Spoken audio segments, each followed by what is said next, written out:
my ad reads right before we actually start because I feel like I need to do these every session now. An ad read. Well, we're using Sirenscape, 2 Minute Tabletop, Hero Forge, blah blah blah. So I may as well throw some love their way for the few people who watch. We are live? Maybe? Maybe we won't say that question. Everyone, Question mark? be calm. I know. It's every week. We never actually know when it kicks in. And I don't look at the video because I hate the sound of my voice, so. Oh, you too? I don't look at the Every playback. time I hear my own voice, I'm like, why do you guys talk to me? That's why I don't. So if I don't rewatch it, that's why I don't remember anything because I don't go back and rewatch the video. Clearly, we are live because the first thing I see is Robot saying "No love for programs." Okay. Hi, Robot. Cool. Hi, Robot. Hello, everyone, and welcome to tonight's episode of Decisions and Dragons. Before we start, I've decided to start doing some announcements to give some shout-outs to the softwares and things that we are using. We meaning me. First off, I want to give a huge shout-out to Sirenscape, which allows for a free set of 10 sound sets if you just download their online app. It's super cool for ambient sound and music. And if you subscribe, you can make your own sound sets and use their software to make whatever ambient dreams of yours come true. And then also a big shout out to Monument Studios. They have huge royalty-free archives of orchestral industry-grade scores and ambient, again, more ambient sounds and whatnot. So they do have some pretty solid deals for some of their complete series, so definitely go check them out as well. As I will be, I don't know if you've noticed, I've been using both of these fantastic software pieces and sounds and all that as we have been gaming. So I will try to remember to do that every session. I can't guarantee that I will, but I will do my best. But in the meantime, when last we left off, our party had recovered from the grueling battle against one warlock seemingly affiliated with the Whispered One himself, and had rescued Sean Gilmore from certain death. Gilmore had explained, and Robot, it's good that you're in the chat for this, Gilmore had explained that the Underplane was actually referred to as Bivin, a world that he had accidentally fallen into through exploration of some old ruins in some piece of Exandria, hoping to find new enchantments. After spending some time there, he befriended many adventurers and even some tavern keeps, and had established some very strong relationships with these people. Unfortunately, the forces of darkness seemed to be on the verge of overtaking the heroes that he had befriended.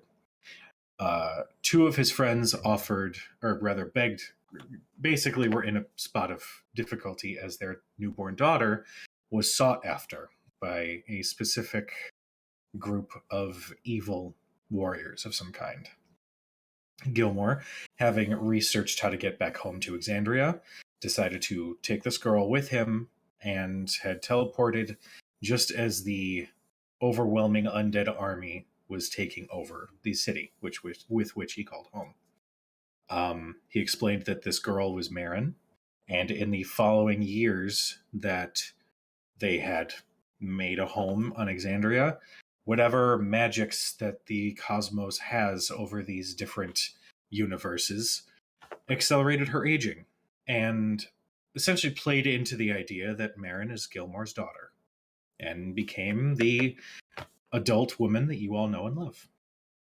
You had also made contact with Allura Vysoren and advised that your mission was successful in retrieving Gilmore, and started making your way back to Vasselheim, hoping that she may be able to make an appearance as a trial of some sort is to take place to decide what is happening with Gilmore. You traveled for a few days, and seemingly whatever dark shadows that held the mountain pass previously have faded, and your travel has been remarkably much easier to get through. I will go ahead and add a couple of days to our current day total. Our players have a running tally of how many days have gone by. After a week of solid, steady travel with no interruptions, you find yourselves moving along the snowy plains to the west of the mountain range that you know just behind it is the city of Vasselheim. You pass by the mountains and can see the city in all its beautiful winter Norse glory. And know that you've made it back to civilization.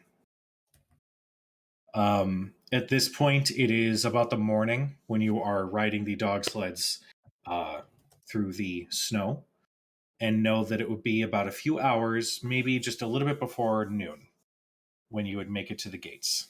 Is there anything you guys wish to do before making it to the city gates?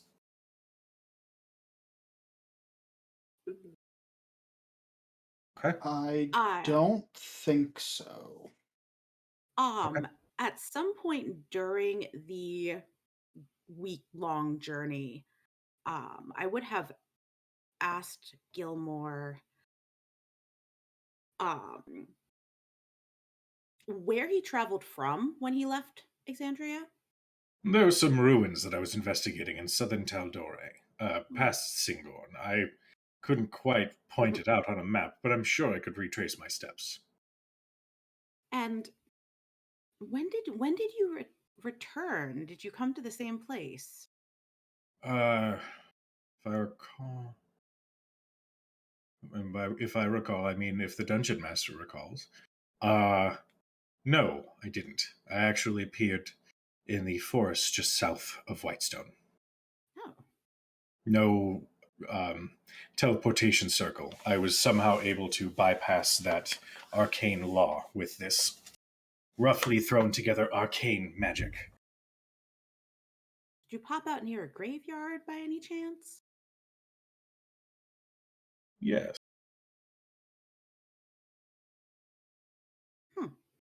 Roughly, I would say it hasn't been cared for in a few decades, but who am I to say? I'm not a gravekeeper myself, so. But yes, it looked quite disheveled. The headstones seemed to be sort of not cared for. The ground was uneven, if I recall. Let's look to the others, whoever's around from our little crew.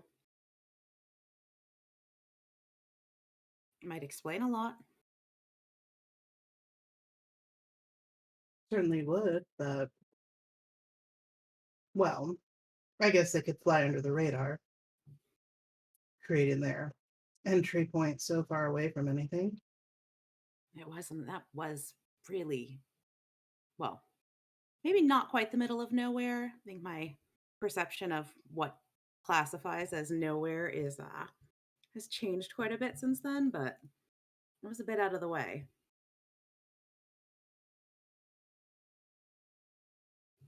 I'm just wondering if they or whoever jumped through shortly thereafter, or if they came over later and elsewhere. How many of these I don't know, transition points there are? If we are under the assumption that this imbalance, this sensation of the two planes rubbing up against each other is affecting multiple planes. I'm sorry, Dermot, what was that? What? Nothing. No, speak up. Let the rest of the class hear you. I didn't say anything. Then it is safe to assume that possibly more and more of these pockets will begin to reveal themselves as time goes on.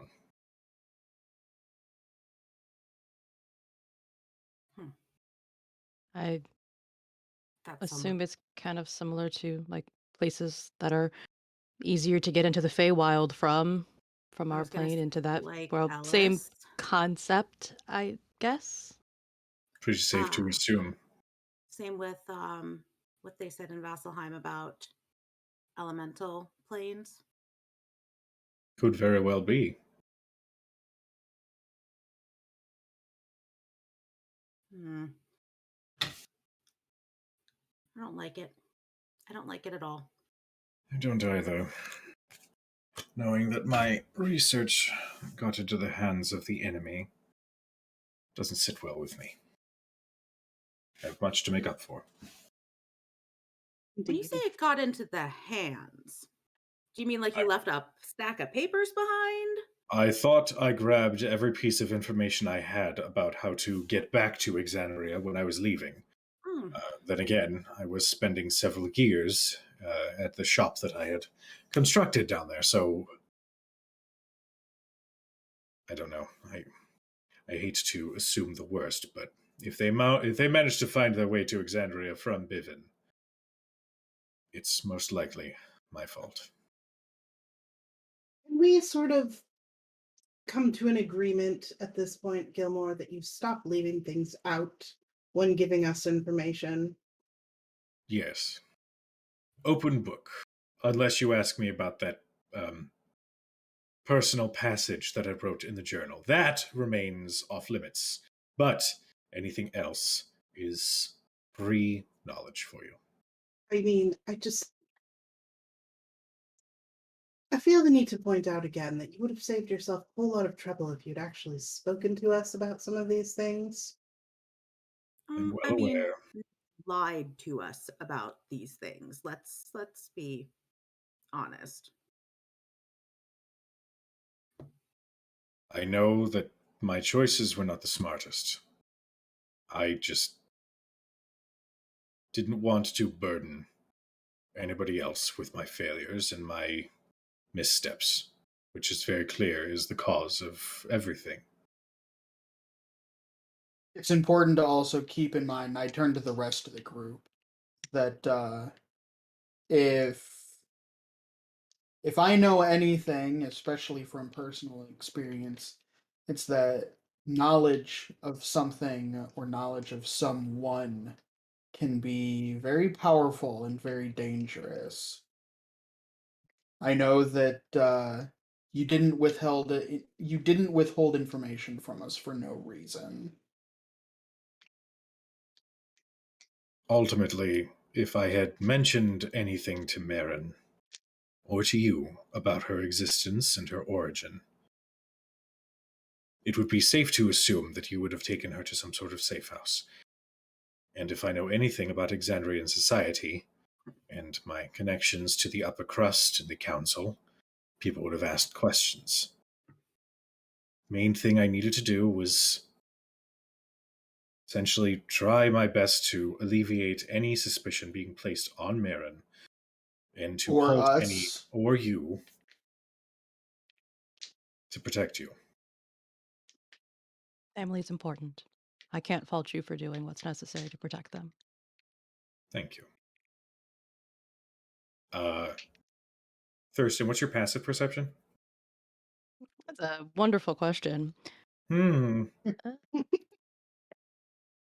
Oh, it's a 16.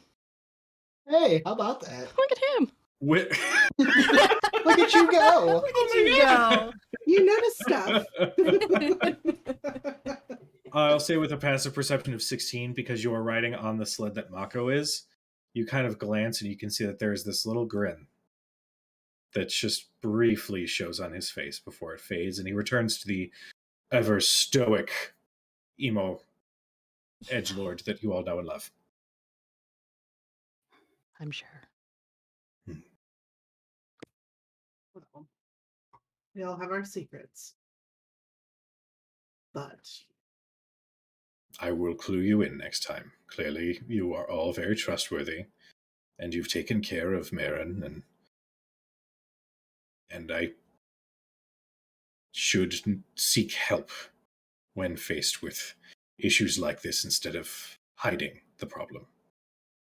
Or letting us blunder into it. Again, not the wisest of decisions I've made, I know.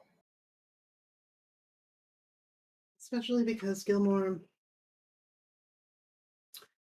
this problem and my problem seem to overlap a bit.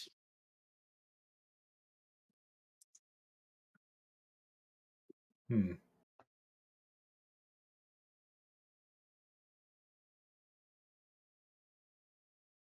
I will, because I don't think you've ever actually given the full story to Gilmore. There was a brief moment where you kind of warned to say his name, but that's kind of the furthest it went. But you do see an appraising look from Gilmore, who nods and says, I will keep this in mind. Well, ultimately, you're the one that has to face Pike Trickfoot. She's going to kill me. But And the if rest you, of the Vesselheim Council. No, And going to Allura. kill me. you- Oh, wonderful. if you don't die after that little encounter, I have some questions about what a vestige means or Of what I course. should expect. We found him in a cave. He changed on his own, and I don't know. Gladius suspects that he's fought in the Calamity, but I don't really know all of the implications of that. Be happy to do some research if I walk out of Vasselheim in one piece. We've managed to hopefully persuade the Cobalt Soul that should you return the scroll that you stole, that hopefully they will be a little more lenient with you. But I think that was partially because we have allowed them to hang on to the first two pieces of the manuscript while we were out. Understood. Well, if Arathea is as studious as I believe she is, as a practitioner of the arcane, I don't know that you'll need the first two pieces at this point, correct? No, but I want my notes back from them, as I left those with them as well.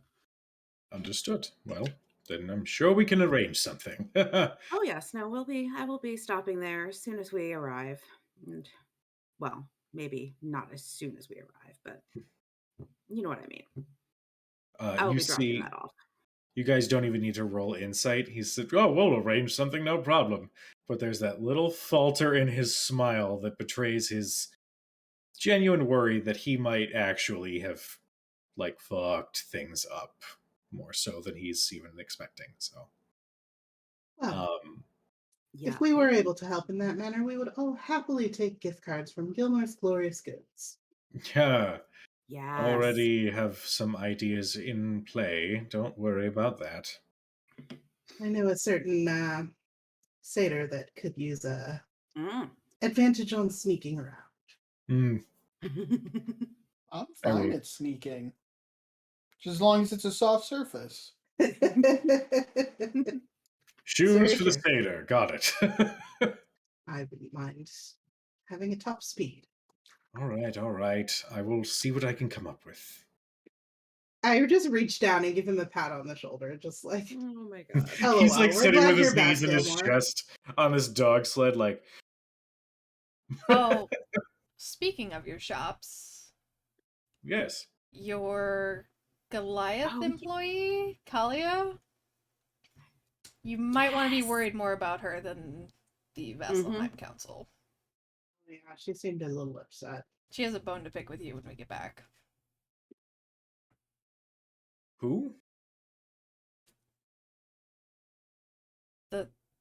It would just probably be a good idea to just check in on all the franchises.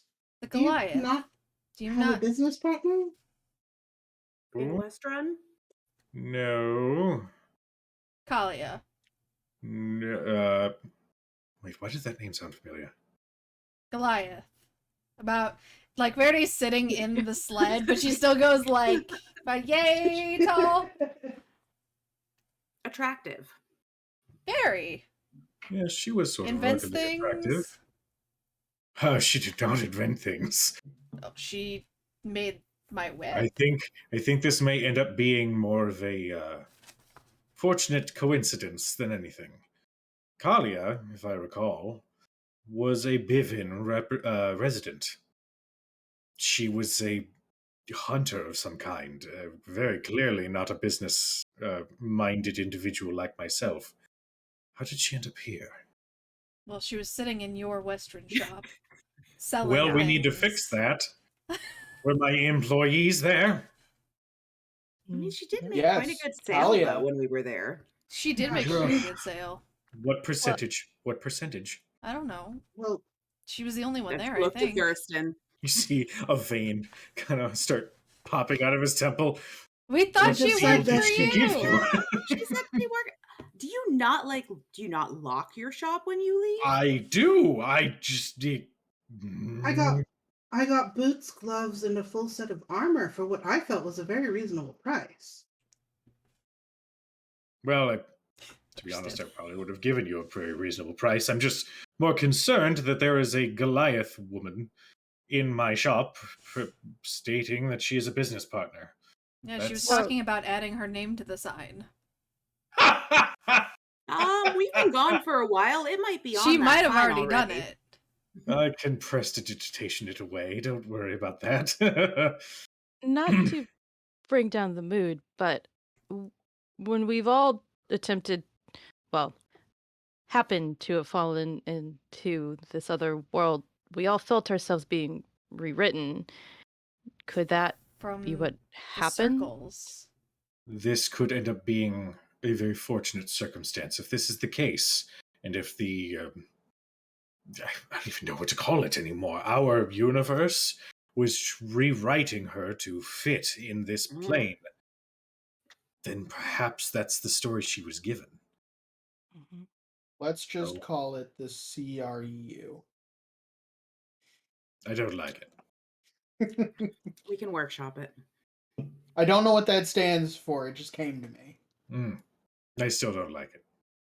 But that we could do some research and figure out what it is about this enchantment and see if we can possibly reverse it or figure out how to prevent it if we have to go the other way. But that's not a conversation we need to have right away.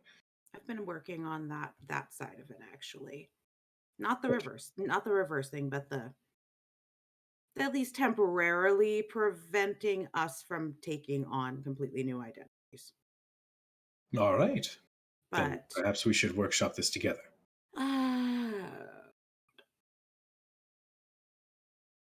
Faraday, do you think the same thing as Ellis is similar? I think so. What about Jericho? I didn't even think about that.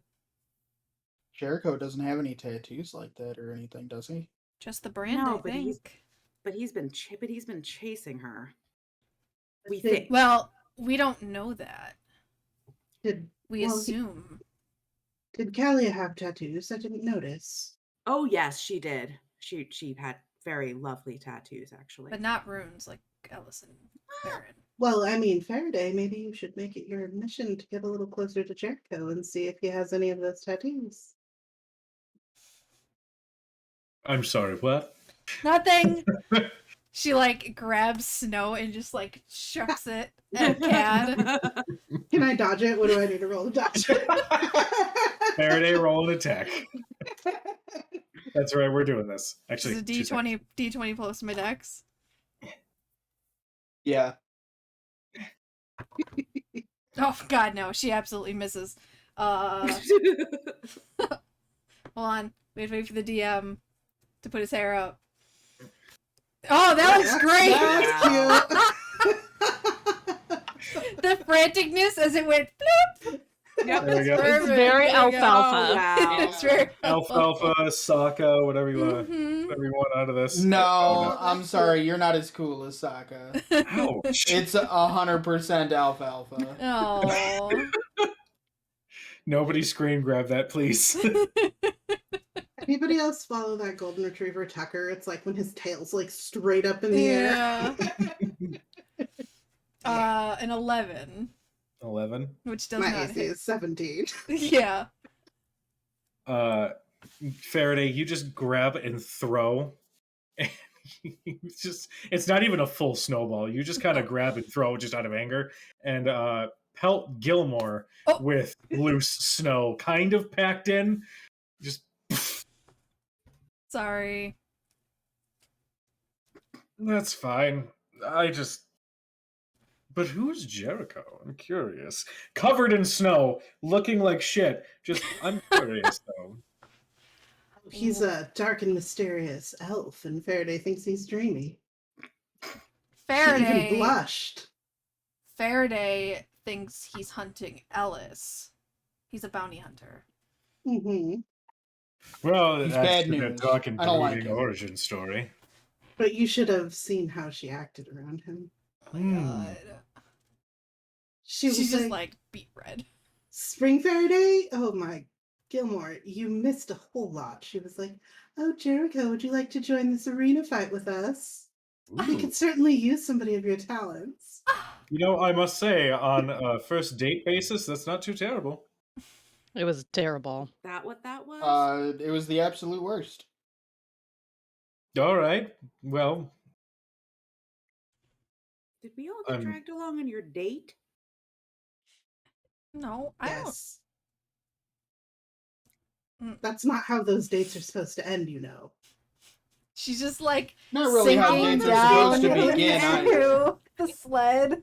Like her Please coat is up to Here, here. how was it supposed to end exactly? oh, at least a handhold, maybe a peck on the cheek, that sort of thing.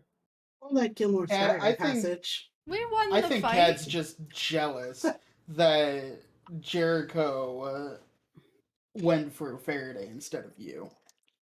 No, I think she's Instead just of jealous that we me. haven't seen Marin in 6 weeks. What does that have to do with this? Oh, nothing. Don't worry about it. Everyone mysteriously looks away. By the way, Gilmore, I think you need to get Well, your snoring. we checked should out. really It could get be a into medical town. problem. Yeah, we should get moving. The dogs are Yep, tired. yep. Uh-huh. Mm-hmm. Mako. We should really get into town before somebody realizes that with this new information, Marin's only like 6 years old.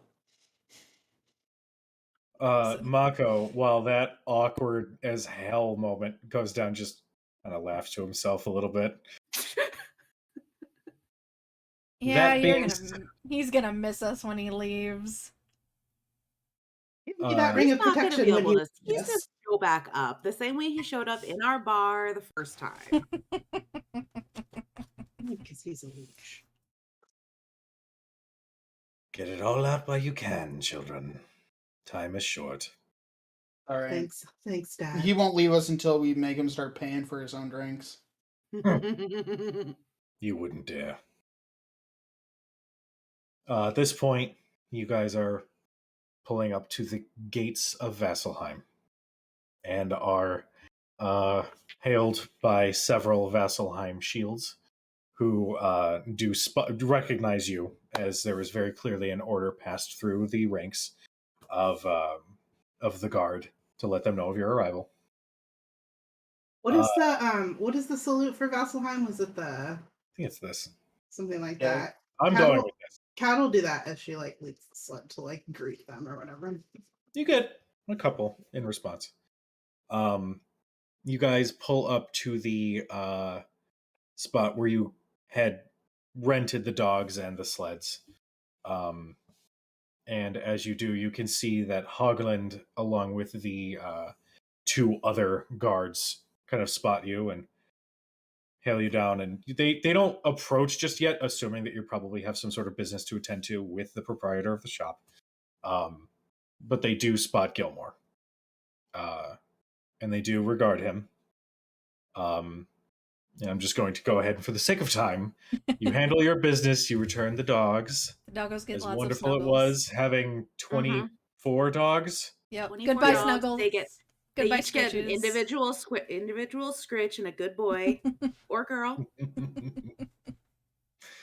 The dogs definitely. There's a moment. Well, everybody roll me an animal handling check just for fun.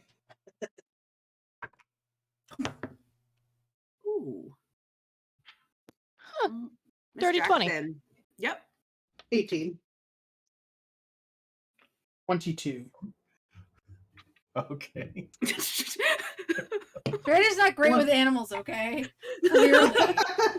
No, She Sam can't drive isn't great at carriages. dice. That's the problem. She wants to love them, but doesn't know what that, like, she didn't have pets. She doesn't know what that means. Fishy, why Why are weren't you you sleeping? sleeping? No, robot. I'm not about to make them roll 24 animal handling checks.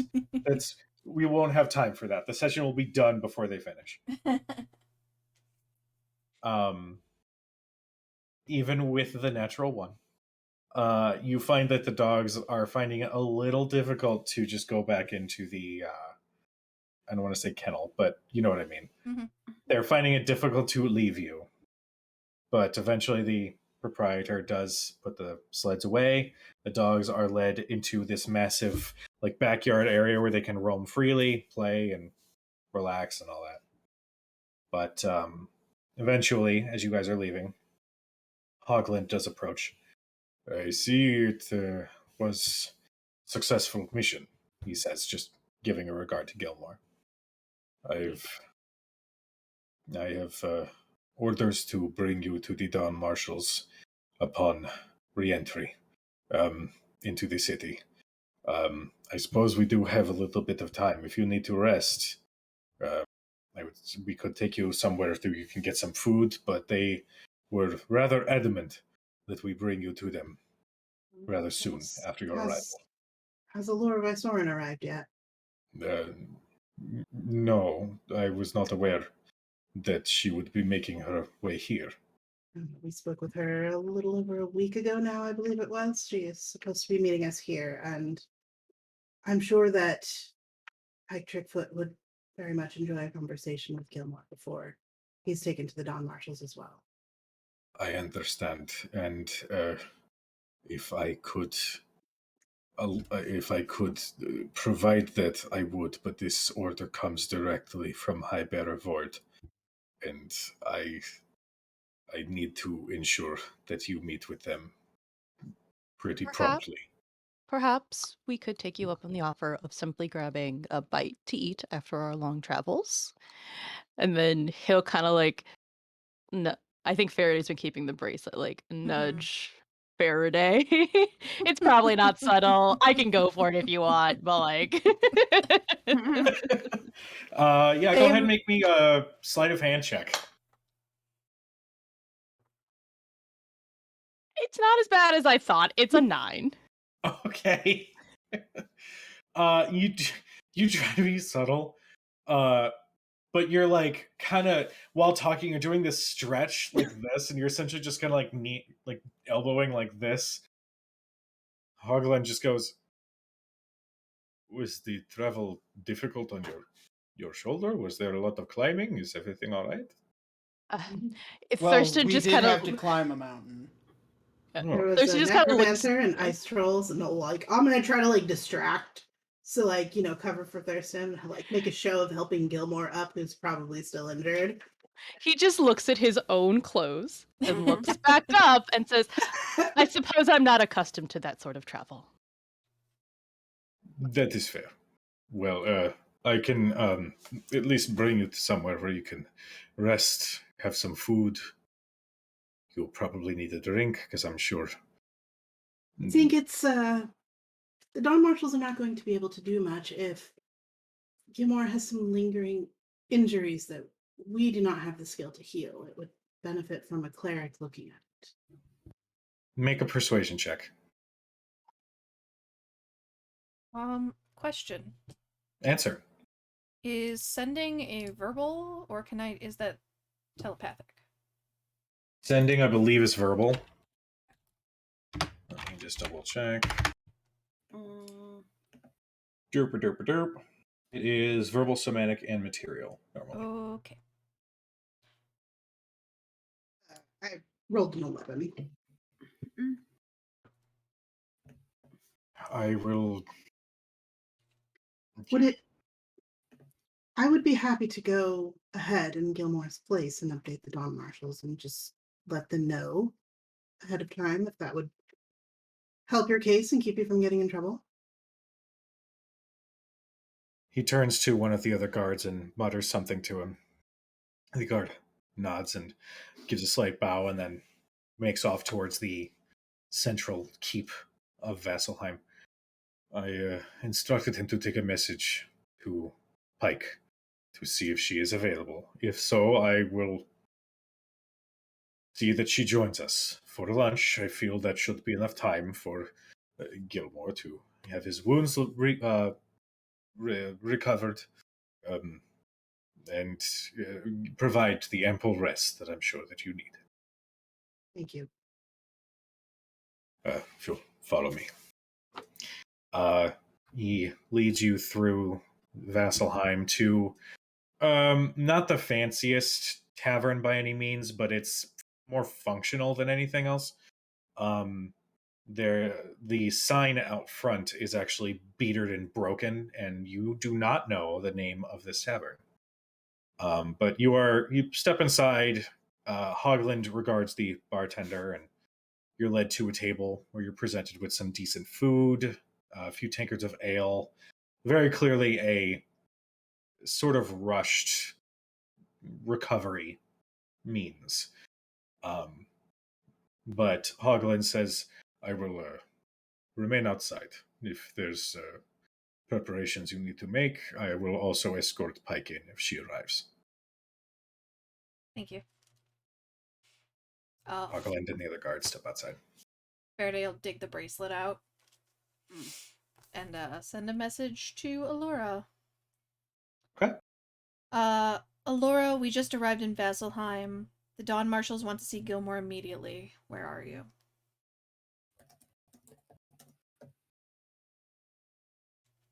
We are a few hours out. Should be landing soon. Try to stall as much as you can. Shit.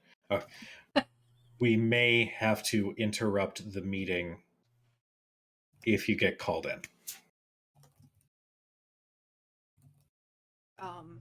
I'll respond with a new next one.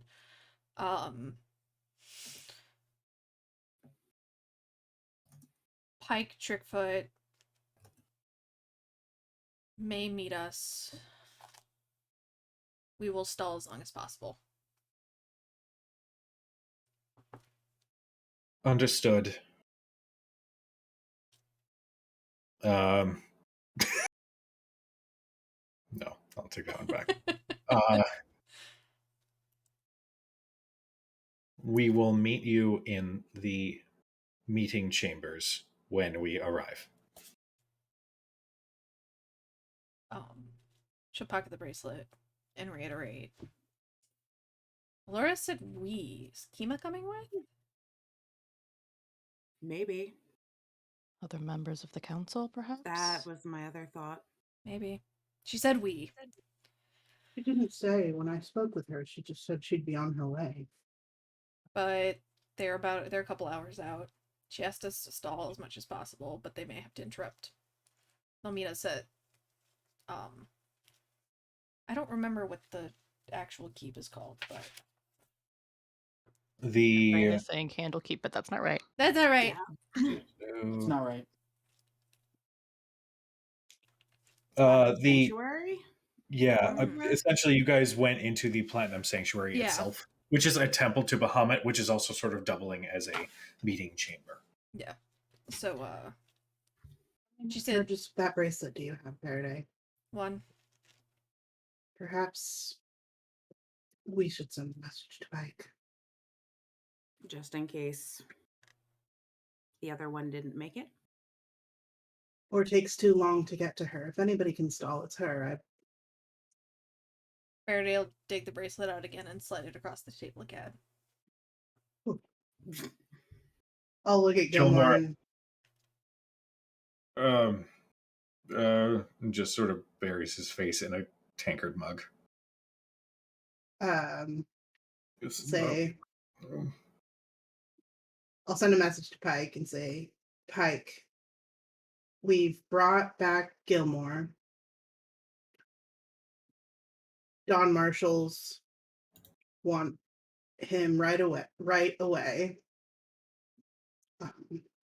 Trying to stall Allura's request. in tavern towards outskirts. Cannot find name. Please come. A few moments go by, and you hear, "Okay, I think I know which tavern that is. Grog still hasn't fixed the sign that he broke.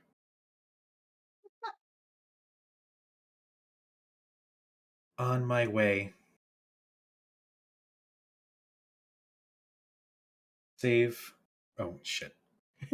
Oh, shit.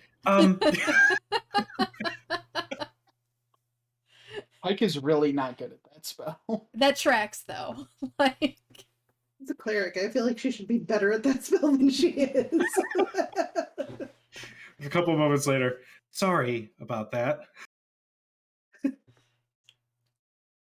Haven't used this one in a bit.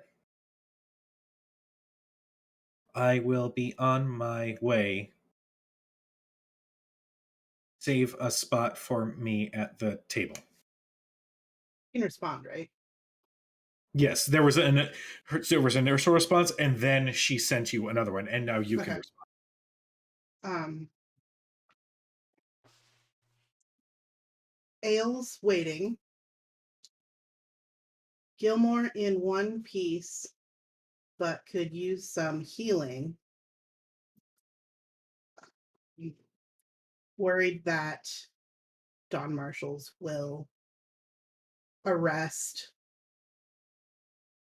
and not allow us to see him again.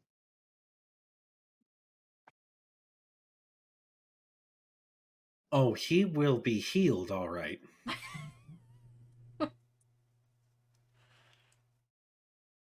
Don't worry about Marshall's.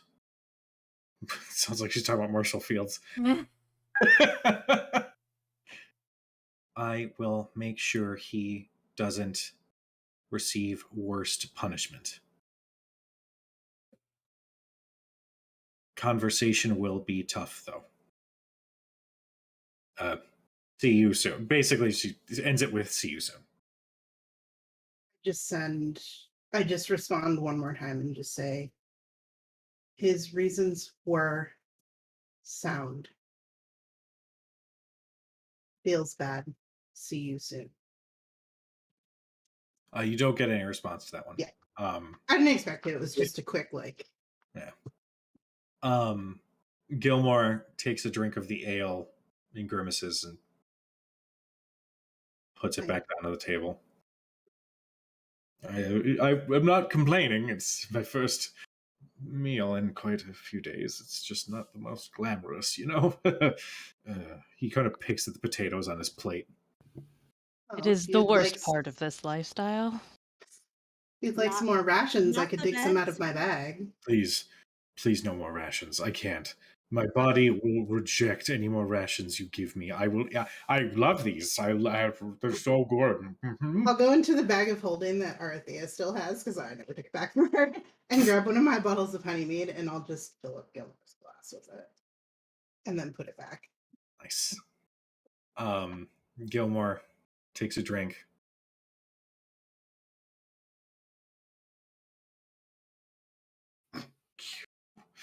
And just sits and nurses the honey mead for a while, enjoying the heat and the food.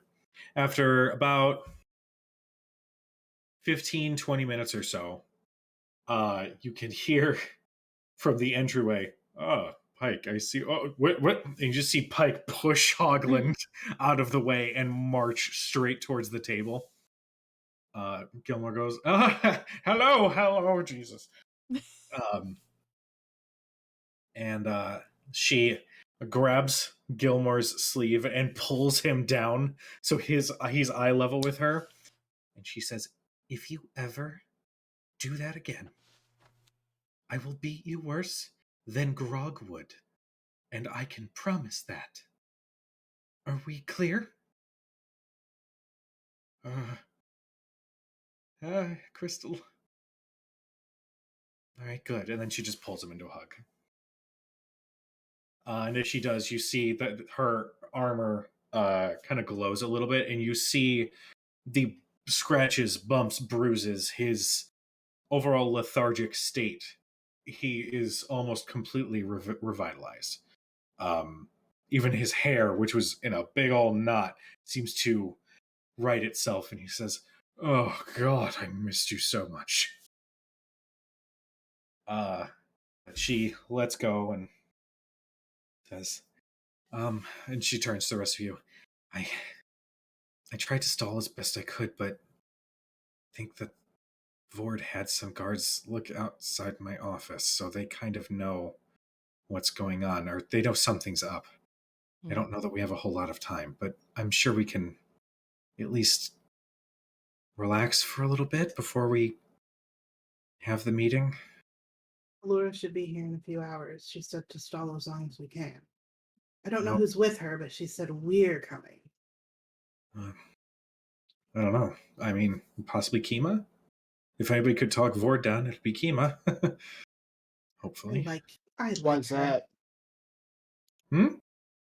Why would Kima be able to talk Vord down? She has a way with words. She has a way with swords. Yeah. I forgot the S. Sorry. Oh, that Yeah. makes more sense. So, dare I ask how these proceedings will go? I can't say that I've studied Vasselheim law or anything of that nature.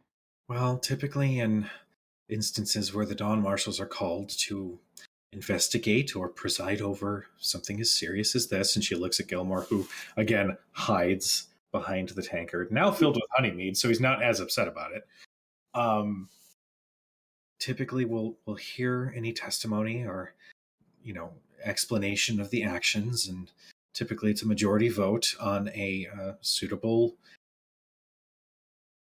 Don't like using the term punishment, but sentence also doesn't sound like a good word. And as she keeps listing off these horribly negative terms, Gilmore's cup just keeps tilting up and up.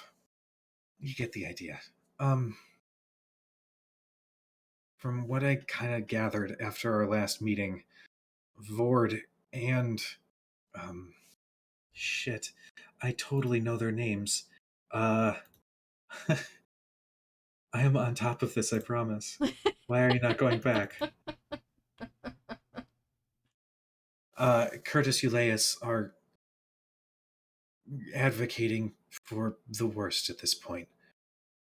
If Which is. prison time, Ooh. yeah. But also there's some political ramifications. He is a member of the Council of Taldore, so myself and the twins are in the camp of a diplomatic agreement of some kind, possibly additional resources maybe being put towards some of the temple's constructions or something of that nature, to have this be just a diplomatic event that's swept under the rug. I assure Really, you that what Gilmore did was to prevent something worse from happening. I know, I'm sure it was. I know you wouldn't do anything that was of ill intent. It's just scary for them. They don't do well with arcane, as you know. So, knowing that this may have been caused by that, it's got them a bit worried that this could be the second calamity that we were all fearing that one day in Exandria's history was going to happen. That's at least what Vord and Euleus are saying. The twins and myself are, like I said, are of a more diplomatic mind. The one we haven't heard from is Grun. He's been quiet. I believe he's waiting to actually hear from the horse's mouth. She says that with a little bit of salt on what exactly happened and where things go from here and what our next step should be. And Groon, may I ask the nature of their role on the council and their reason for position of power. Grun is one of the things, right? Earthbreaker. Yeah. Yeah. He's Earthbreaker Grun. He's one of the Dawn Marshals and a worshipper of the god Cord. He carries just as much vote as the rest of us Dawn Marshals. He is more... I don't like the term reactionary. He is one to wait to make an informed decision, to make the best plan of attack. Mistress Also- of Ravens saw fit to help. What do you mean? You take out one of the feathers. You see this somber recognition on her face. I spoke with him.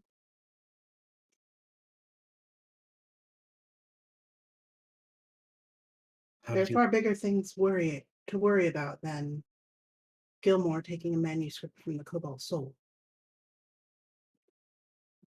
You'll have to convince them of that. He looked strong. Worried about Gilmore. Like nothing I've ever seen before, powerful. He's responsible for why we came back.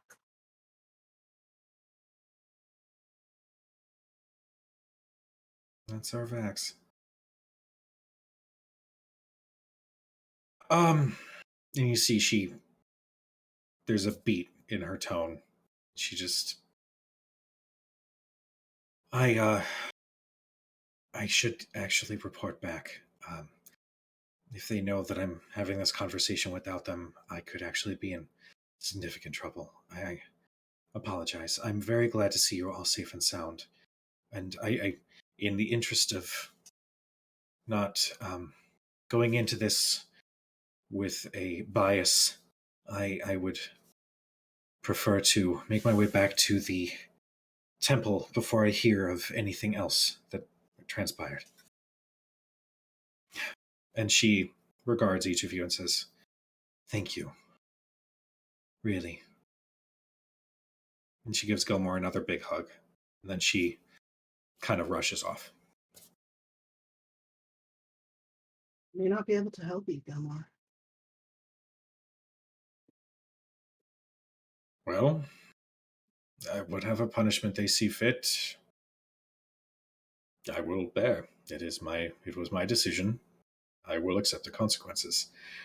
I would ask that if I am to be kept here for an undetermined amount of time, that you use the information that you gathered. He's mostly looking at Arthea, but is also regarding all of you. Find a means of stopping this. Protect Marin, and just see that she is safe. And I'm sorry for roping you into all this. It was a foolish decision, and it was made with panicked mind, and I'm truly sorry. Also, there's a major discount if I can get out of here in one piece and return to my shop. And also, I do know, Dermot, the glamour-studded armor that you so wanted, it is yours if I get out of here as well. Just putting that on the table as well as I'm, just in case. Well, Guys, we have to save Gilmore. you don't have to ask those favors of us, but I think it's best if we prepare your defense. This Earthbreaker, what?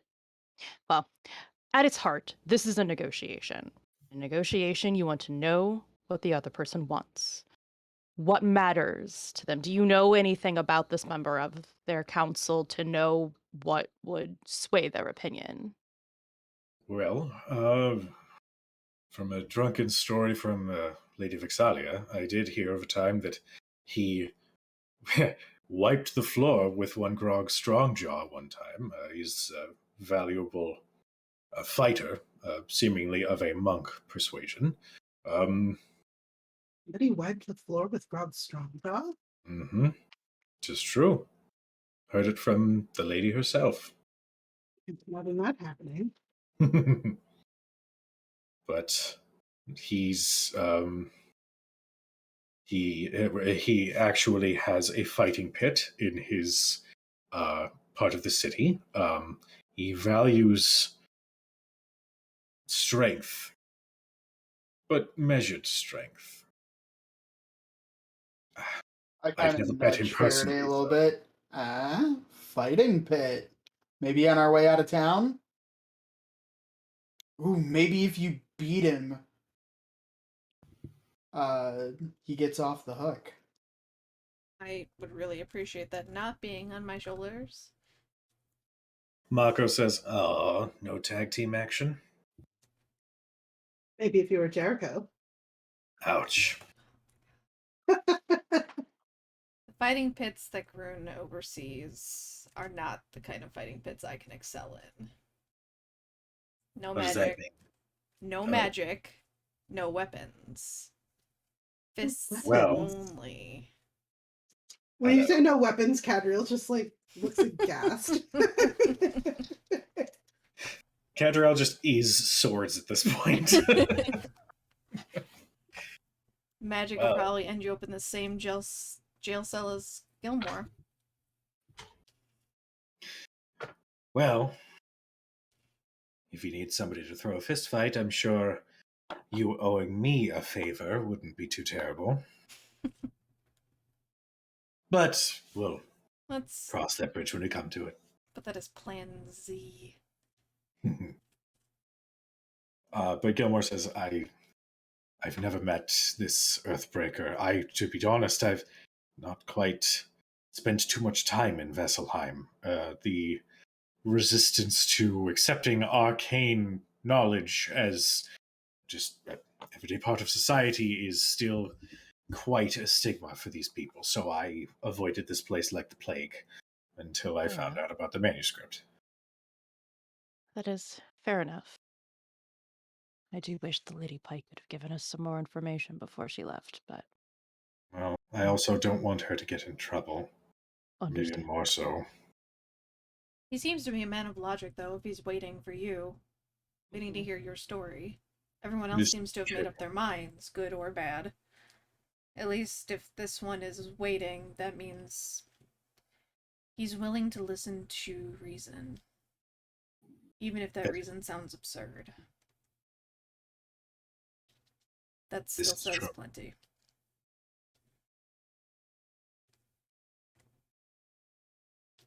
I also think that omitting anything would be doing everybody a disservice. They need to know everything, every single detail. Especially Vasselheim. It also will depend on how much of the notes that Arthea left behind they've managed to get through, and how much of that the rest of the council has been told from the Cobalt Soul, if they understand the severity of the potential situation themselves. It could help sway our case that it was a necessary act in the attempt to prevent something worse.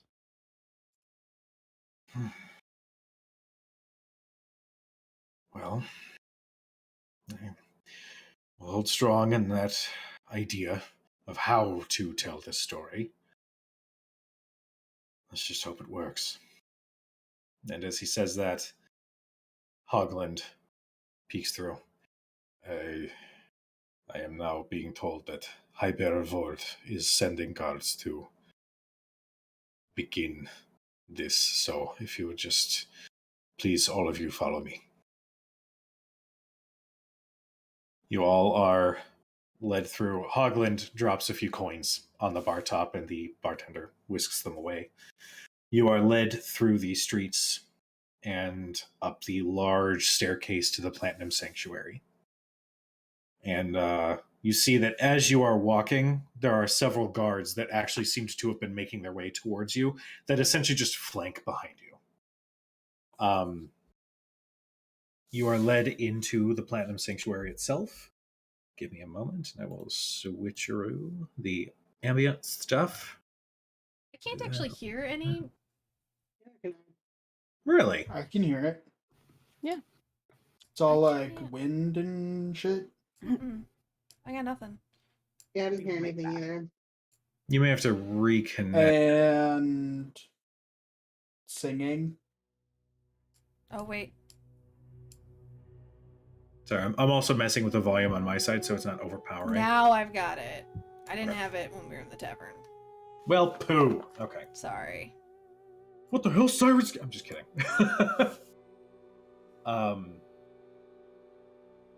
You are led into the atrium of the meeting chamber that you recall from about 2 weeks ago at this point. And there's this moment of, like, getting ready to give a speech in front of your class without having any notes, so you just feel this little general form of tension that fills the group. Before eventually the doors open to reveal the open chamber, where you see the Dawn Marshals seated at their familiar positions. You all are led inside, and the guards that had trailed you in essentially continue to flank, but then position themselves along the wall, along the entrance that you had made your way through. This song is terrible. Just gonna switch it out. That's not at all. The fuck? Very dramatic. It's ominous. Freaking Law and Order right now, apparently. Dun, Jeez. dun. You know, it's... Damn it. Sorry.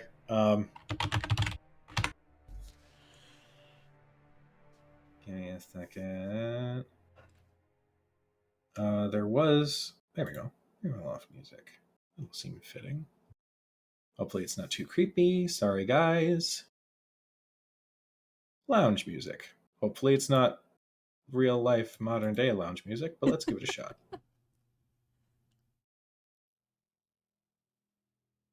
I'm like actually scared to hear it now. Now I'm just envisioning Oh, that's who's the dude? Is it Edward Cheese? good. Yes. Is that the guy's name? Yes. That does the lounge versions of like Disturbed and whatnot. Yeah. The Hogland presents, in his most authoritative yet welcoming voice. The adventurers had returned with one Gilmore, and backs away almost as if he's announcing you to the room. High Bearer Vord stands from his position, and you can see he's looking at Gilmore with this, not malice, but very clearly not in a friendly manner. You have raided the Cobalt Vault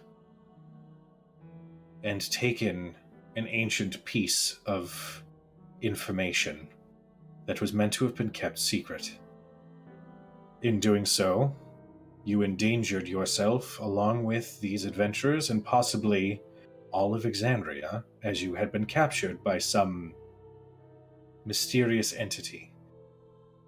We would like to hear a full explanation of your actions so that we may determine a proper punishment for these actions. Gilmore takes a deep breath and steps forward and explains.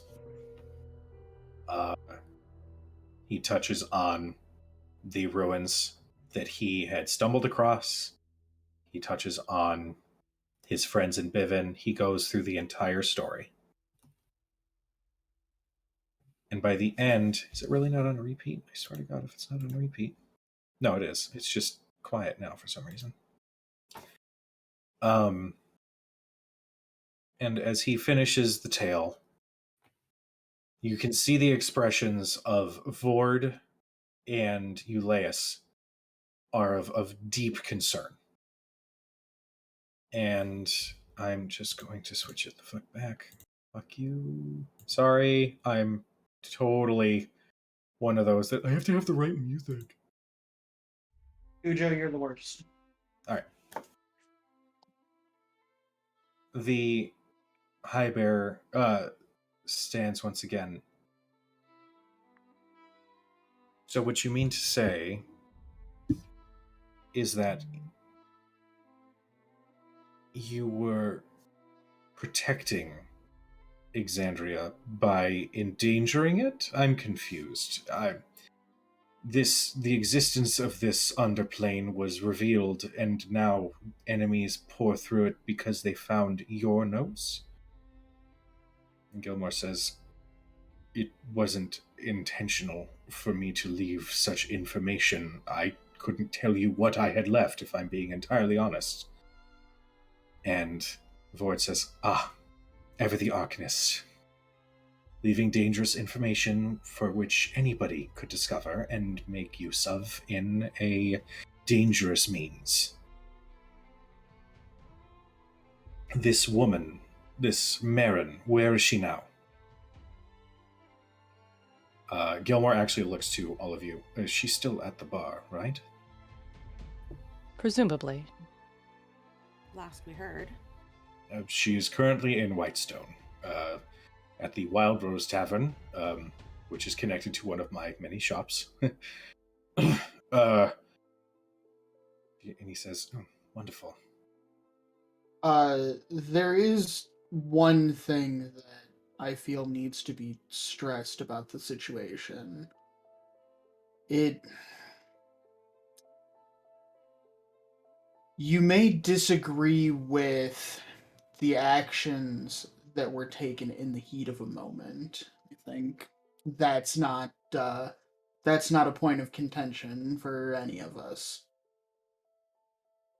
But what needs to be considered is that these actions, while not ideal, were in service to protecting all of us, again, from a greater threat.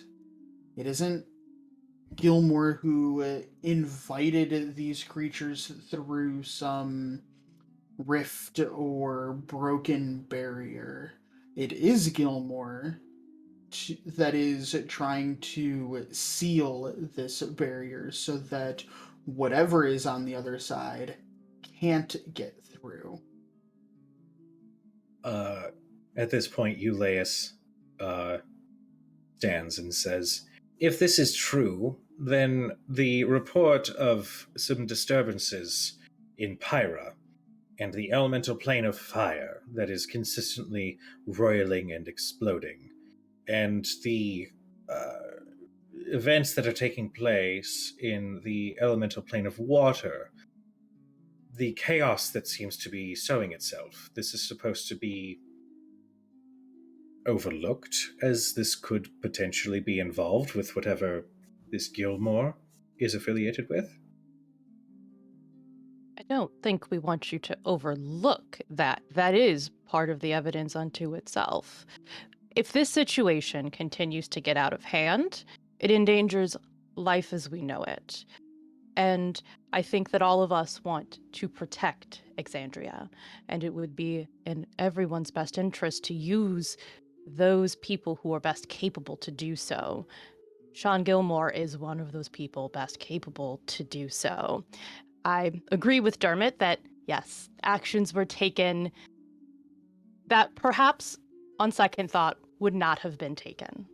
But intention matters, and the next step of what we all do is ultimately what matters. And we need powerful tools to protect this land. Pike actually piggybacks off of that statement and says, yes, Actually, when we were doing I just actually with Pike. Oh my god. Uh, when Vox Machina and myself were doing battle with the Whispered One near this very city, it was because of these arcane gifts, specifically from Gilmore and others in our party, that saved Exandria the first time. And the twins also essentially compound that as a counterpoint to Vord and Euleus. The one who hasn't said anything is Grun, who still remains seated and merely glances and keeps eye contact with whoever is speaking at their time and just continually takes everything in. Vord says, regardless of intent, a second glance is not how the world works. And if the first glance at possibly resolving a world-ending terror was to endanger everybody and deliver information into the enemy's hands, which could very well have made it so that they are not just appearing at random. If they had discovered the other two pieces of this manuscript, if they had taken what Gilmore had and made their way here and found the other two pieces, then we would be in much greater danger. Might I point out that you would only be in much greater danger because we handed you the other two pieces of the manuscript. Vord kind of narrows his eyes a little bit at Cadriel as she says that, and says, yes, well, the point still stands. One piece of vital information was unwittingly handed over to an enemy of Exandria.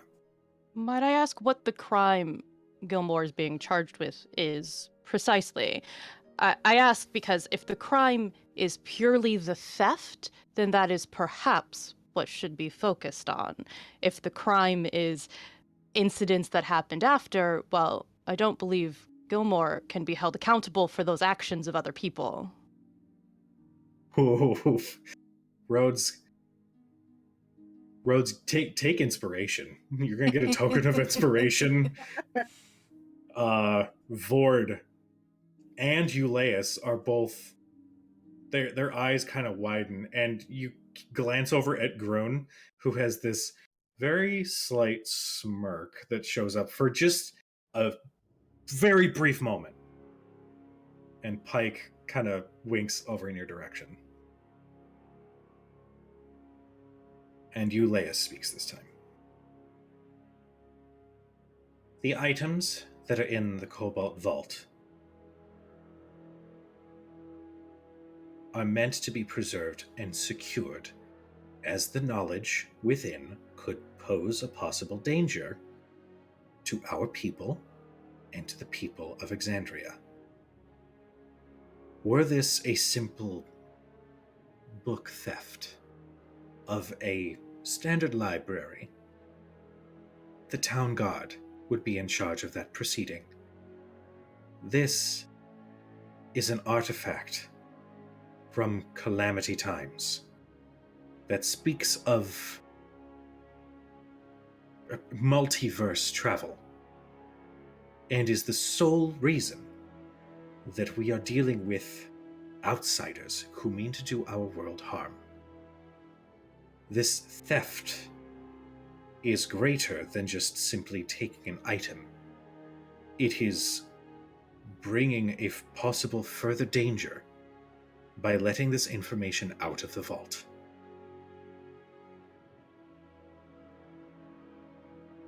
I need everybody to make a persuasion check.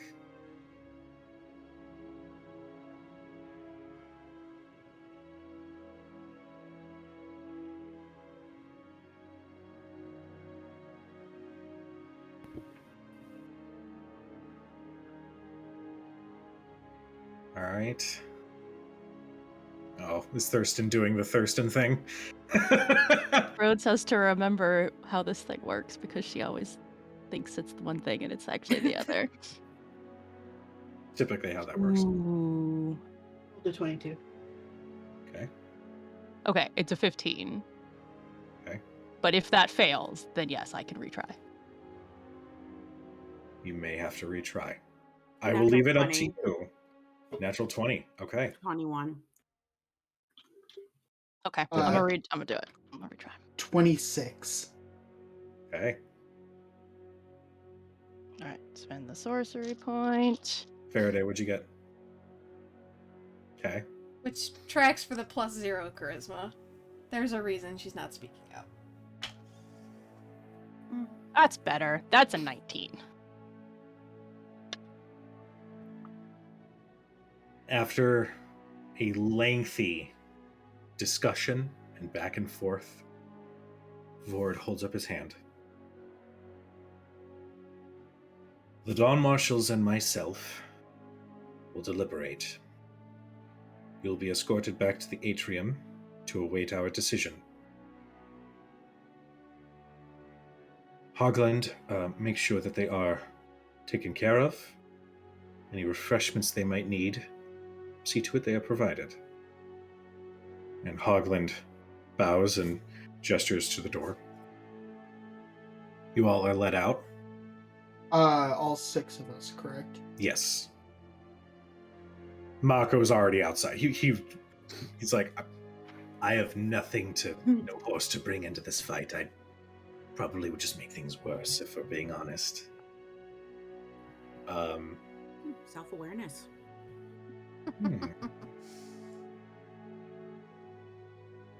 Few minutes go by. Then a few more. An hour goes by. Till eventually, the doors open once again, and Hogland says, they are ready for you. You are once again led to the familiar chamber, where, again, guards all line along the wall. And Vord rises again from his spot. We have decided on a punishment fitting of the crime.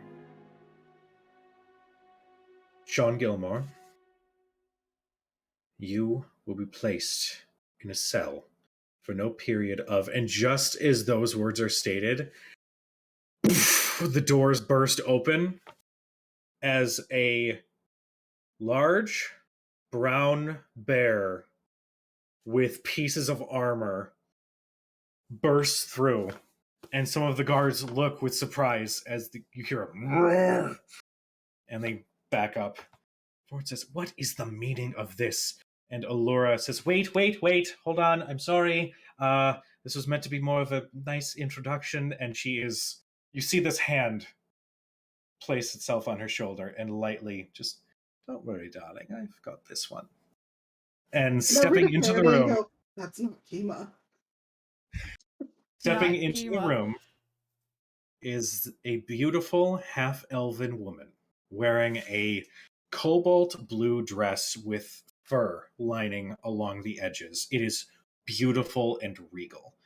On almost like in like a small lapel, you do see a symbol of Whitestone, the sun tree.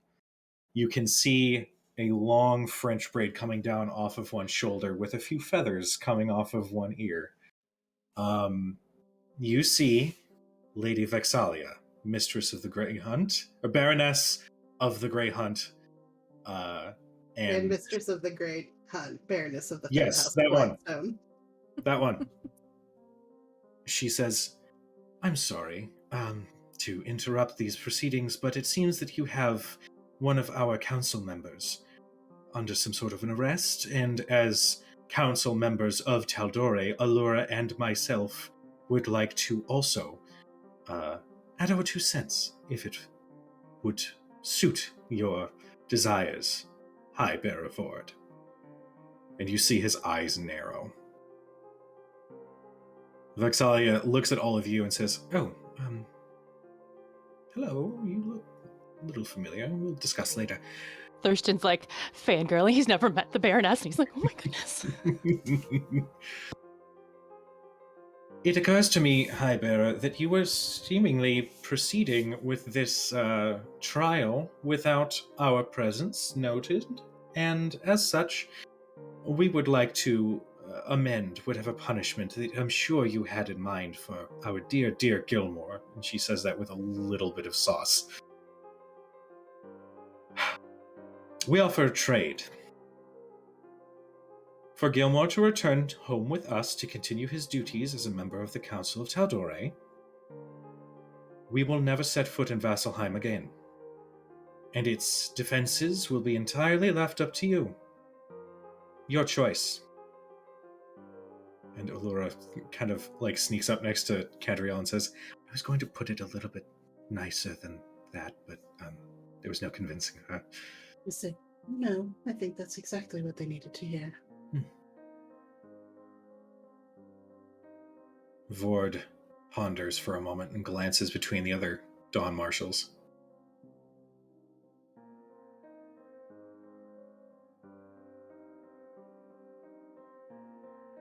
Our counter-trade offer. You and yours will be forbidden from Vasselheim until such a time as we have decided that it is safe for members of Tal'Dorei to make their way over here once again. Also, given the urgency of this arcane possible calamity at our doorstep, arcane magic users will also be banned from the city of Vasselheim in their entirety. Any display of such activity will be met with punishment, swift and severe. Vexalia kind of rolls her eyes. Whatever you choose to do with your city and your continent is entirely your decision to make. As Mistress of Trade on the Council, I would hope that we can revisit this discussion at a later date to see if this relationship can be mended once again. We'll be leaving now. And she turns and says, wonderful to see you, Gilmore. And gives Trinket a little scratch right behind the ear, and you see him nuzzle and lean into it before the council members of Tal'Dorei start making their way out. Allura looks to all of you and says, I follow. I follow. As soon as Allura is looking in our direction, like a little duckling, follow the mama duckling. Did we just get banned from somewhere else? As you ask that question, you hear from inside the chamber, hold on! And you hear and turn and look and see Pike, who turns and looks at the other Dawn Marshals. With that little development, I'm going to go ahead and appoint my second in command to look over the temple to Sarenrae here, as I will also be leaving with them. She takes her Dawn Marshal pin, puts it on her table, and marches along with you guys. And as she catches up with you, she just says, don't look back, just walk, let's go. And you all file out of the Platinum Sanctuary. As you do, there are guards that are flanking, but they're merely an escort at this point. Lady Vexalia turns, well, that pretty much went as well as I thought it was going to go. I'm sure we can revisit this at some point, but how about we get on our ship and head back? We be allowed to stop at the Cobalt Reserve for a moment. They have something of ours. Oh, what? I would be quick. What items? Well, there's 2 pieces of the manuscript that they're so very Right. upset about, as Right. well as our notes on everything that we found. Done. And she starts marching. And everyone just, even Trinket's like kind of rushing to keep up as she is businesswoman walking through these snowy, muddy streets towards the Cobalt Souls vault. You can see it is a large building with Cobalt banners placed in the front. Vexalia just turns and says, would you all mind waiting here for a moment? I will ensure the retrieval of these items post-haste. Arthea, should we give them back their manuscript? They don't want anything. They don't want to have to do anything with anything arcane. They didn't No. ask for it. Well, no, they did. That was the agreement I made before we left. I'll look to Allura.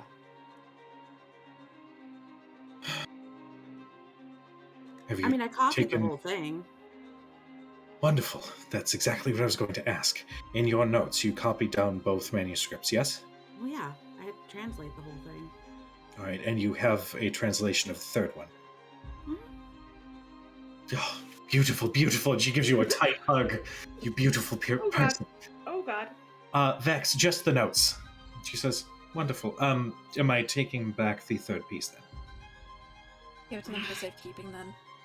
Yeah, I mean, at least Not we'll the know where it cobalt. is. At least we'll know where it is. This time. From how I understand it, it's not going to be the Cobalt Souls' fault. They have nothing to do with this decision. Well, no, they probably do. Maybe. The, But the person in there, he seemed very Ulysses. emphatic.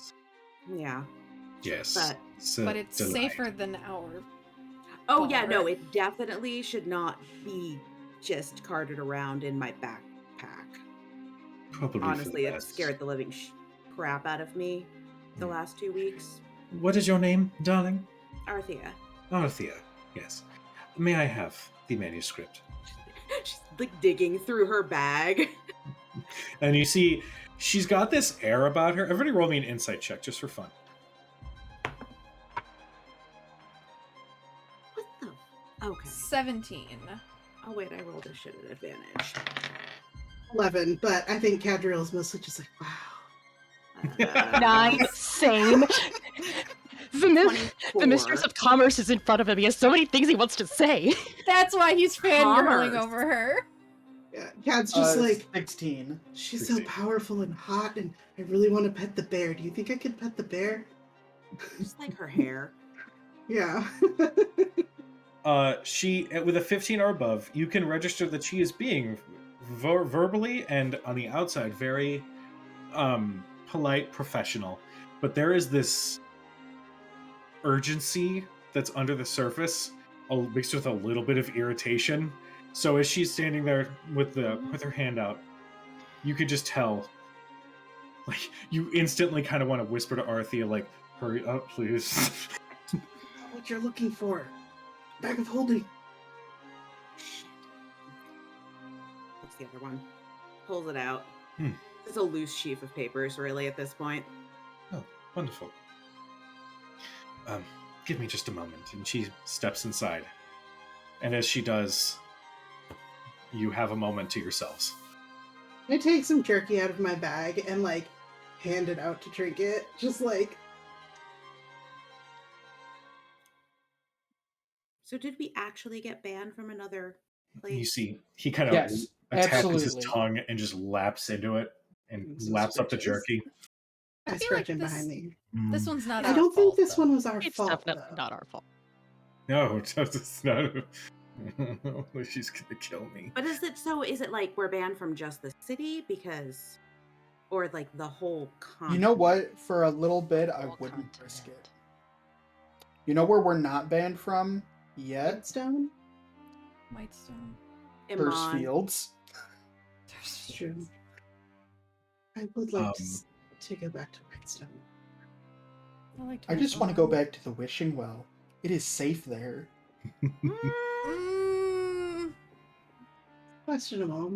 As you're having this conversation, All right, Trinket, I'm by the not way, planning on causing an one bite. international incident there. I just like I am like a giving him scritches. Mysterious tunnel underneath our bar that leads to I don't know what the hell that was. How's the But you know what? beholder? It doesn't move. We killed And the if we beholder stay already. out, then we're fine.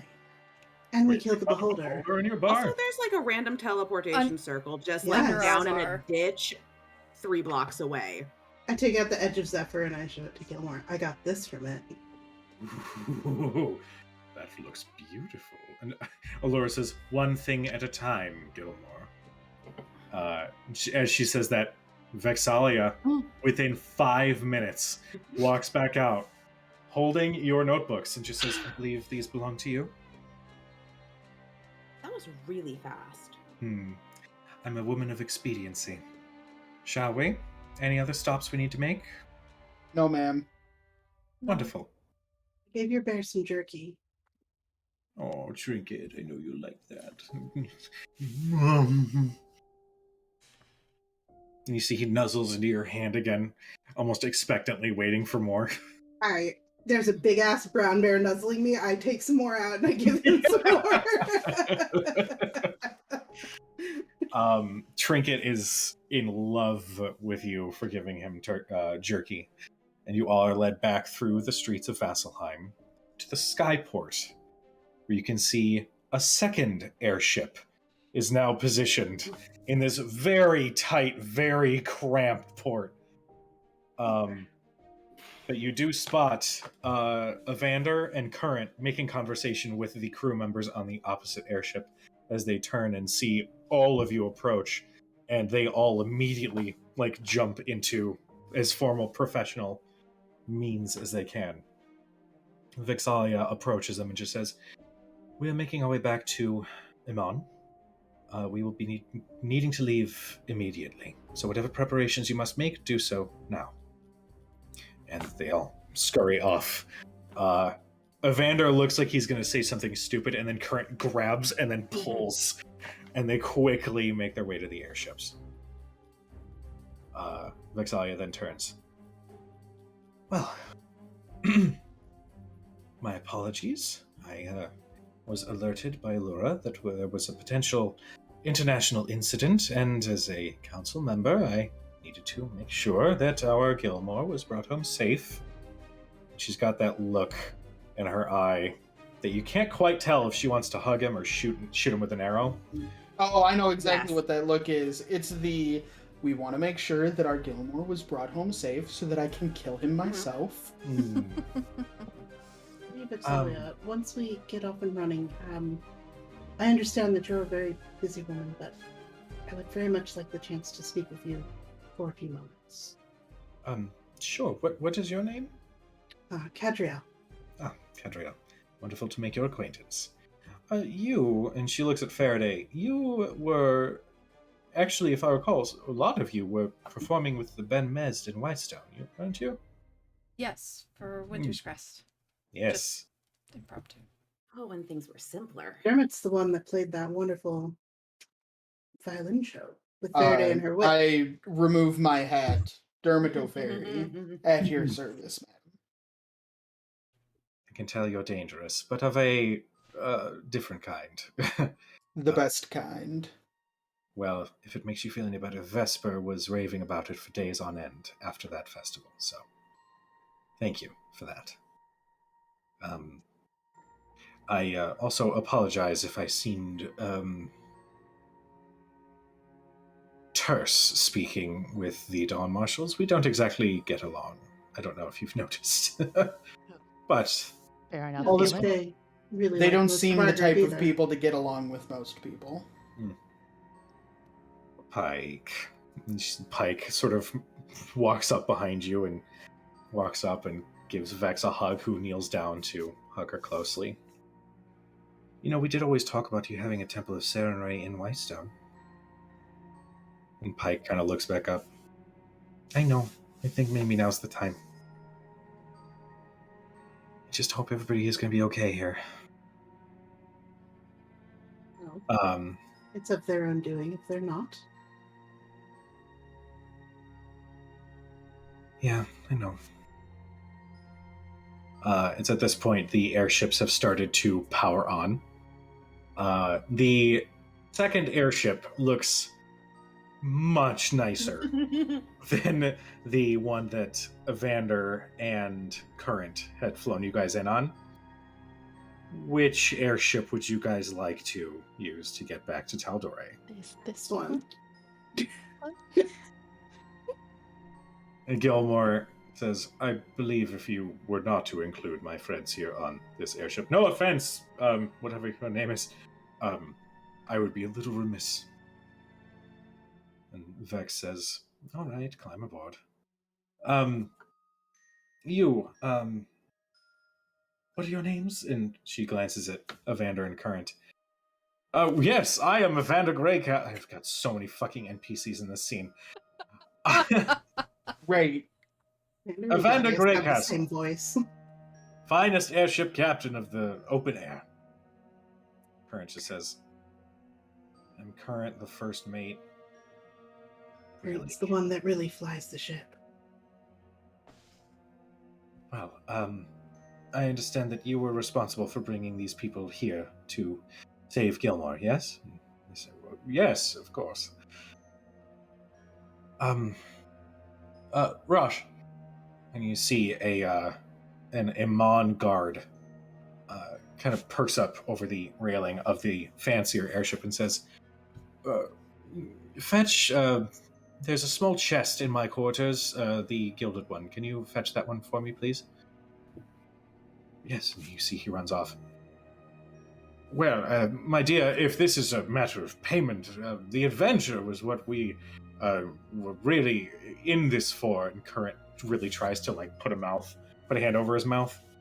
And Vexalia says, if that's the case, then you surely won't mind if I leave a sum of 20,000 gold aboard your ship. And Evander just sort of stops. Look at Current. Yes, that would be wonderful. Thank you, Lady Vexalia. Never say that shit again. Wonderful. And you see the same Amon guard carries this large chest, silver gilded, very nicely made, and carries it aboard their ship. Wherever you decide to go is your decision. However, I would recommend leaving soon. This city is closing itself off to arcane practitioners. Safe travels. And she steps away. And Evander and Current look to all of you. Evander says, well, I'm glad you accomplished your mission. I'm sure we'll find each other again someday. Might find us in Amon. I mean, we don't really have many other places to go, now that I think about it. You should try Whitestone. Not a bad plan. Whitestone? Reshi needed to go somewhere. The boy actually already had left. He Oh. went towards Vesra. Yeah, he was actually That was quite a What if- while ago. fish out my own notes and look at Current mostly, who seems the most competent. Could you take a look at these? I have coordinates, but I don't know where they are. Somewhere I know they're generally somewhere in the middle of the ocean, but is this something? yeah. I don't Yeah. know if it's something you can do, but I figure you fly back and forth and Sure, you're yeah. here. I'm gonna hand over the coordinates that I got from the last piece of that manuscript. Okay. She looks them over. I would need to go over my maps to kind of research into this to see if there's anything there, but I'm sure I can get a message to you if I find anything. Yeah, Does that let work for you? Yeah, let me. I'm just gonna copy them onto like a scrap of paper, not with crap, and just hand that over. Yeah. Sure you destroy those once you're done. Once you've communicated where to us, don't keep them around. All right. it could turn out to be, well, not nothing, but something that's, I don't know, a mile under the water. I'll take a look, and I will be extra careful and dispose of these once I know where they are, where this location is. Thank you. Yeah. Let me see Huh? the bag of holding for a moment. Shift it off. Take it back. I will think of the fire whiskey that's in there, Hmm. and I will hand Current specifically in case you need something. Putting up with him can't be easy.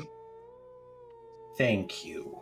She takes the bottle, and Evander goes, "Ooh, what brand is that? None that you're going to be using." She puts it in her bag.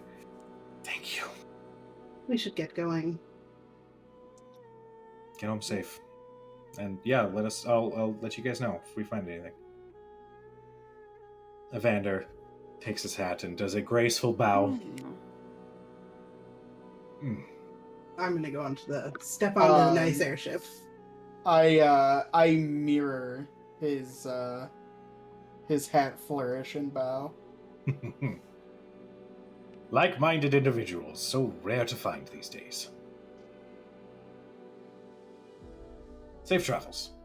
And hopefully we see You each as other well, again. Captain. He gets a little pep in his step when you call him that. But they make their way onto their ship. You see it lift and slowly start moving back as you hear Current just yelling, "Did you not get the goddamn engines going?" Oh, they probably scrubbed the ruins out again. Had to fix them last time. Let's Lady not Vex- linger. You are all led onto the fancy airship and see that this one does not have sails. The enchantments are on the bottom of the airship itself and actually have more engines as opposed to arcane crystals and using the wind to guide you forward. This is a finely crafted vehicle. Thurston, you won't feel like you're gonna fall off of this one. Oh no, I'm still going to feel like I fall off. Never but say at never. least I will be able to be comfortable while I'm on it. We still have quite a bit of alcohol if you'd just like to stay drunk the whole time. No, because then I'll definitely fall off. Yeah, that sounds really dangerous. I suppose. The upper deck is sort of like that of a steamship. No sails. It's very clearly got some sort of exhaust going into the air. There are railings that go along the deck of the ship. It's not meant to have people on the top as much, other than the people who are in essentially the cockpit, which is sort of an elevated position on the deck itself. You are led below decks and find lavish accommodations. This essentially looks like a throne room, like the atrium of a throne room with plush carpets, wonderful furniture. There are several sofas that sort of line the walls of this place. There are large windows, so if you had the urge, you could see outside. There is a small bar that is set into the opposite side of the room from where you enter, and there are several tables, chairs, and there are two doors on the far side, which clearly show staircases leading further below. Lady Vexalia is already at the bar and is fixing herself a drink, as the Iman guards and other handymen are making sure that everything is running as operational as possible. Pike and Trinket, well, Pike goes and sort of sits by Vex, and Trinket just sort of sits in a little bed that's right next to the bar and just sort of relaxes a little bit. Thurston, is this what you're used to all of the time? Well, yeah. I mean, I I can whatever I understand why have- you don't like what we usually camp in. I mean, I tried to stop talking about it because I knew what it made me seem like, but yeah. It doesn't matter how you seem. We enjoy your company either way. Well, thank you. if we didn't like you, Although we would now give I you a hard certainly time. understand why you don't like camping. This is really nice. Exactly. I mean, I don't really like sleeping outside, but it just seems like if it's the only alternative, at least Arathea can do the dome so we don't have to, deal with bugs. Oh And weather. God, bugs. Oh, bugs aren't so bad. As long as they're small. They just have too many legs. Or too few. Yes. Just no. Just Mako just sort of like has that like zoned out expression, just like, dear God, what the fuck is wrong with you people? You're going to miss us. Faraday says as Not she bad. goes to sit by one of the couches that's on the side of the ship that's facing Vesselheim, and kind of just sits and looks out the window. We go to the bar and get something to drink. Mako will, knowing that Faraday is one of the few people he can kind of converse with, will sit on like the opposite side of her, also near that same window. Gilmore like power walks to the bar, and Allura sits on the opposite side of the ship in one of the cozy armchairs and just starts going through. She actually reaches into her robes and produces several books and just begins researching something.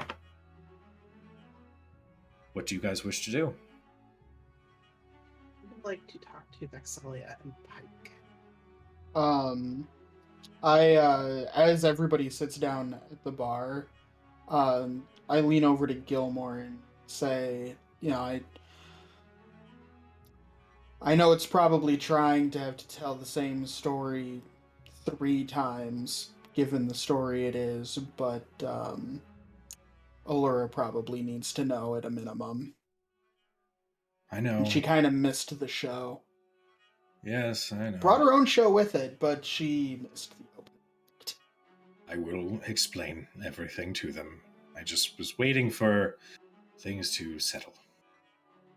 Alcohol tends to help with that, so I'm waiting for that to really kick in. Kind of give a running start to that tale once more. Well, with that, I think I can help. And I assume there's a bartender. Yes, it is a half-elf male, visibly male, I should say. Little younger, but you can tell as they are making drinks that they are quite good at the flash and the flare of making the drinks. But they look to you. Yes, can I get you anything? 3 of your finest, whatever that is to you. A challenge. I like it. You see they retrieve a bottle of wine and just simply pour from the bottle. There's nothing flary or fancy about it, but you could tell that the bottle is very, very nice. They slide the wine glass over to you. Enjoy. This is my personal favorite. I hold mine and present it to Gilmore to toast. And to surviving. Agreed. You guys clink and take a drink, and it's not the sweetest wine, but it's very flavorful. And it goes down and you feel a little loose, a little bit more relaxed. Whatever kinks or bruises or anything you had from the travel, you feel that pain and ache slowly ebb away until you are restored. Who is the third one for? Whoever finishes first. All right. Cadriel, you wanted to speak with Vex and Pike. Yeah, I'll go over to where they're sitting at the bar and get my own, just a tankard of mead. Sure. And I first just start. I apologize for interrupting. Pike, I also wanted to apologize if I caught you off guard earlier. It was not my intention. Oh, no. You're fine. It's okay. I've been feeling things get more tense with the Dawn Marshals as time wore on. I was trying to look past it all, but when I heard that Gilmore was in trouble, this is my fight. It was my decision, and I'm very glad that you let me know that you were in town so that I could see you. Him. I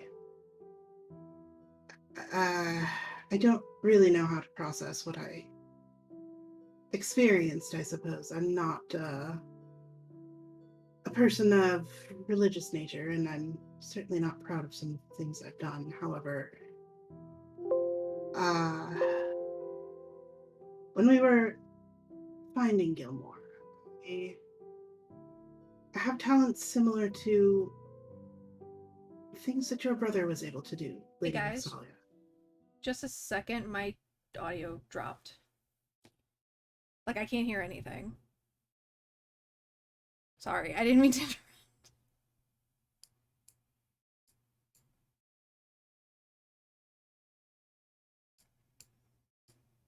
Okay, I can hear Sirenscape.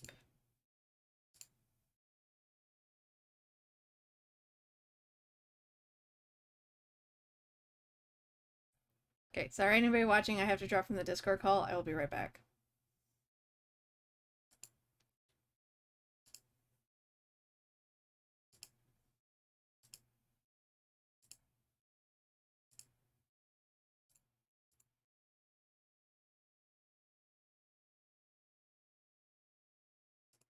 No, hold on.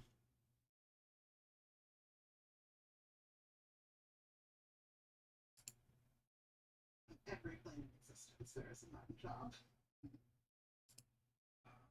It's actually the key to this entire plot line. Yeah. Mutton chop. In the end, they all It actually it just exists like outside of time and space. You go to the mutton shop and it's every. It's actually a pocket. Is it like the dimension. theater in the Feywild? I'm thinking like Howl's Moving Castle, where you can Yeah. just like change what your door opens to. So can we just stash Marin in the mutton shop and call it a day? Yeah, she could just run that bar. That seems legit. Seriously. Alright, give me a second. I have... Okay, so... Kind of. I can hear you guys now.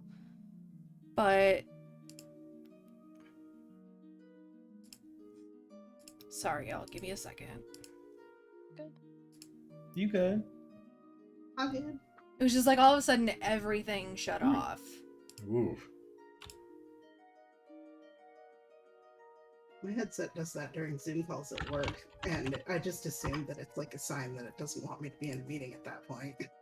That is a sign. Yes, it is. Sam, for what it's worth, the stream audio is all coming through.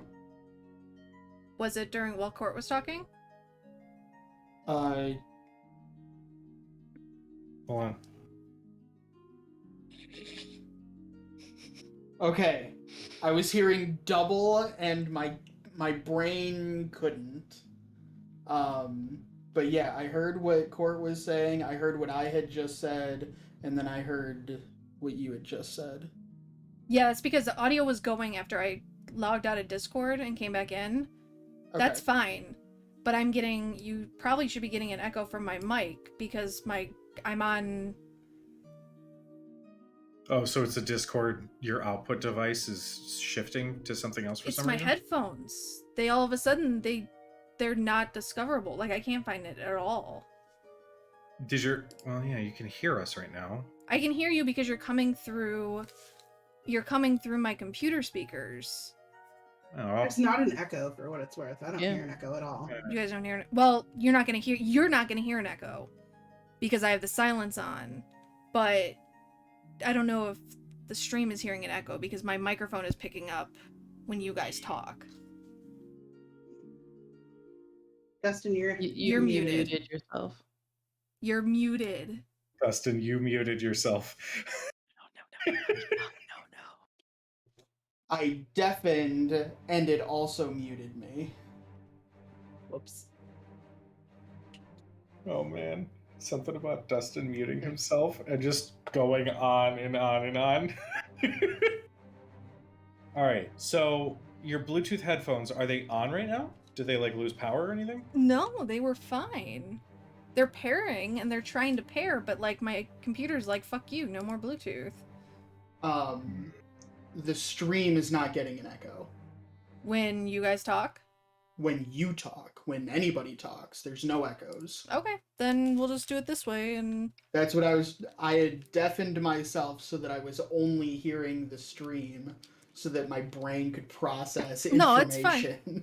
Okay, then we'll leave it at that, and I apologize if whatever, but alright. Sorry, continue. You're good. You're good. Go back to your moment. Go back to your moment. Pike holds up her hand and says, actually, that necklace around your neck, the pendant, you don't need to be a, how do I say this, a pious individual to believe in something. Clearly it means something to you.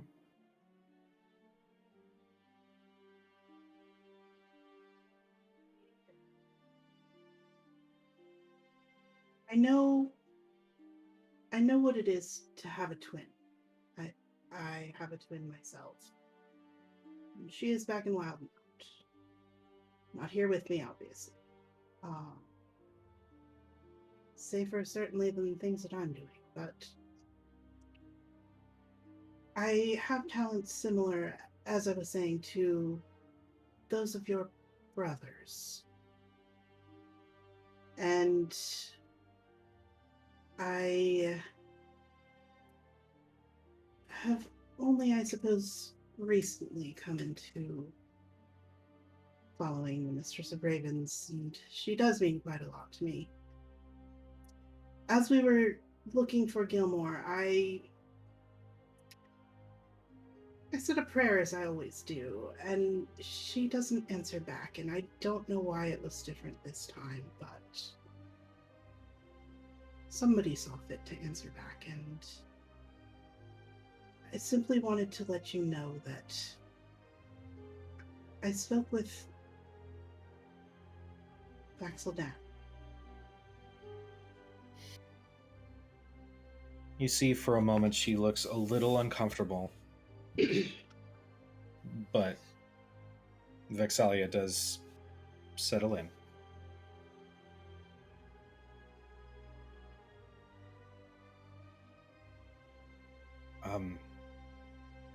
Sorry. How does he look these days? Think he fits in there? Asshole. He promised, well, he asked if he was back. The Whispered One. There are signs pointing to things happening. I assured him that he wasn't, but he's trying to come back. He promised me that if we saved Gilmore, he would make sure that the person that took him was ended. If I killed him, and I, in turn, promised him that I would do my best, and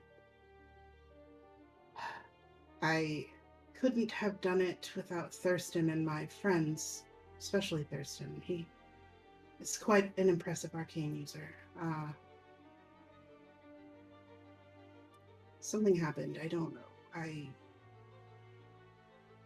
pat Gladius on the hilt, and you actually hear Gladius kind of murmur in your ear, "You're doing great."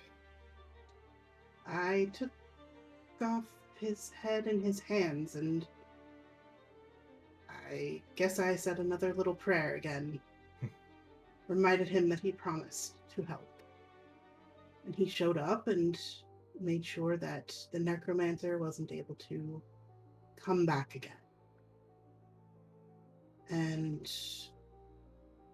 that was that, really, but he seemed more concerned about everybody here than himself, I suppose. And I'll take out the 2 feathers that I have, and I just say, much like when a bird loses their feathers, these were left behind after. I'll put 1 on the table. X stares down at it and eventually picks it up and twirls it in her hand and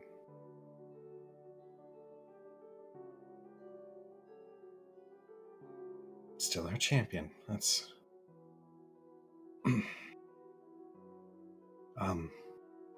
the Raven Queen, as you know,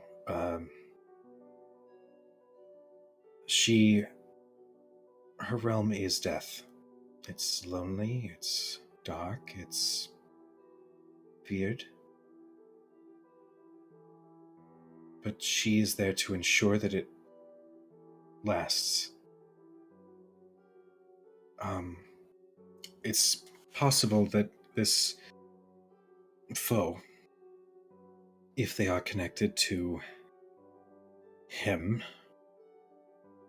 that there's some sort of safeguard to ensure that his servants are kept alive.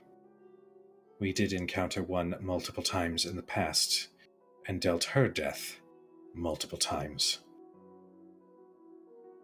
Took many attempts, but eventually she stayed dead, as far as we know. It's possible that what the champion of ravens did was sever that connection. Given personal experience as he fought with us against Delilah, it's possible that he was granted some sort of ability from the Raven Queen to sever that connection from the Whispered One. He did much more than that, at least for me. I hesitate to do it here. I have celestial blood. And some of the things I did in the past, unknowingly, was, well, I'm not proud of it. I have done terrible things. And I lost my wings. They were clipped, I guess you could say. And after coming into contact with him, they're not back. But have you ever seen a bird that's lost a lot of its feathers? Can't fly, but they're still there. It's a bit what it looks like. And I am trying to reconcile the 2, but that is for me to do. I know that if it were my twin sister and somebody saw her, I would want to know.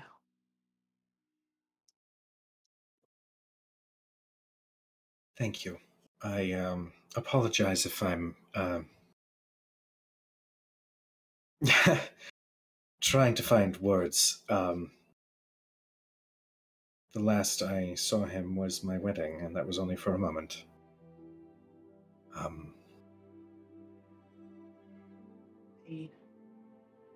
I don't think those feathers really do anything. I don't know. Magic is not exactly my specialty. But I think that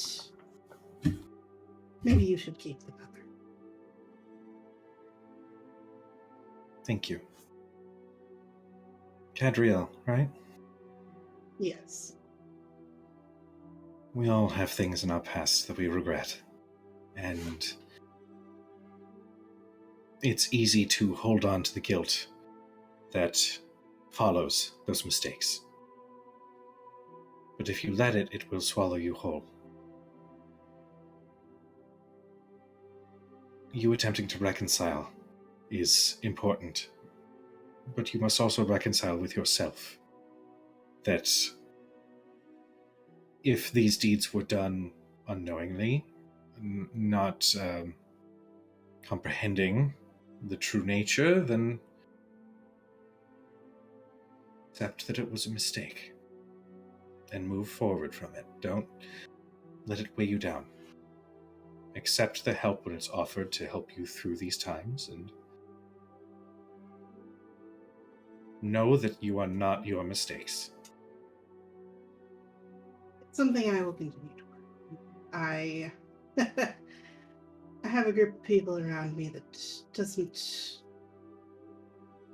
let me be too hard on myself, even when I feel that I deserve it. I know the feeling.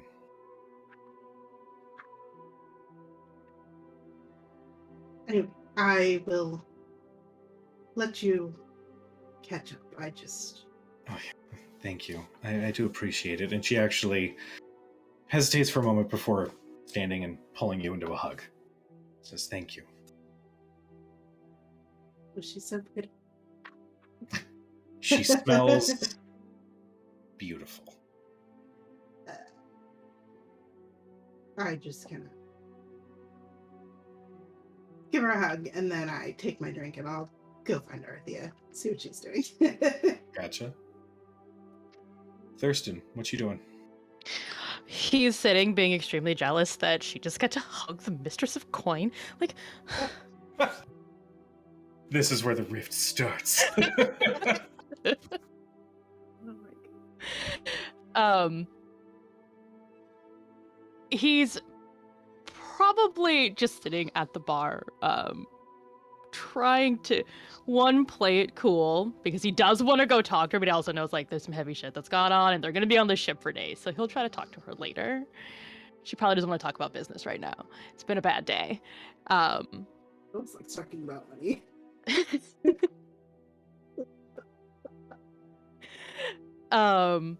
Yeah, he's probably just at the bar, probably just maybe talking to Gilmore casually, not about all of the drama that's been happening, but more just trying to make friendly,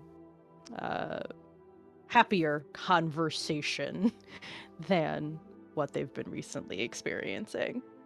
Alright.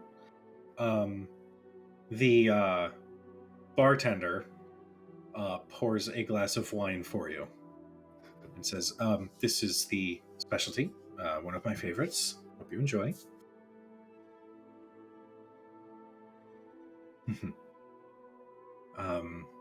And as they take the bottle off to cork it, you see emblazoned on the label, Chain Helm.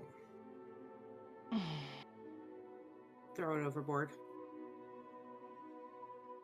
Good wine is still good wine. He doesn't actually stomp the grapes himself.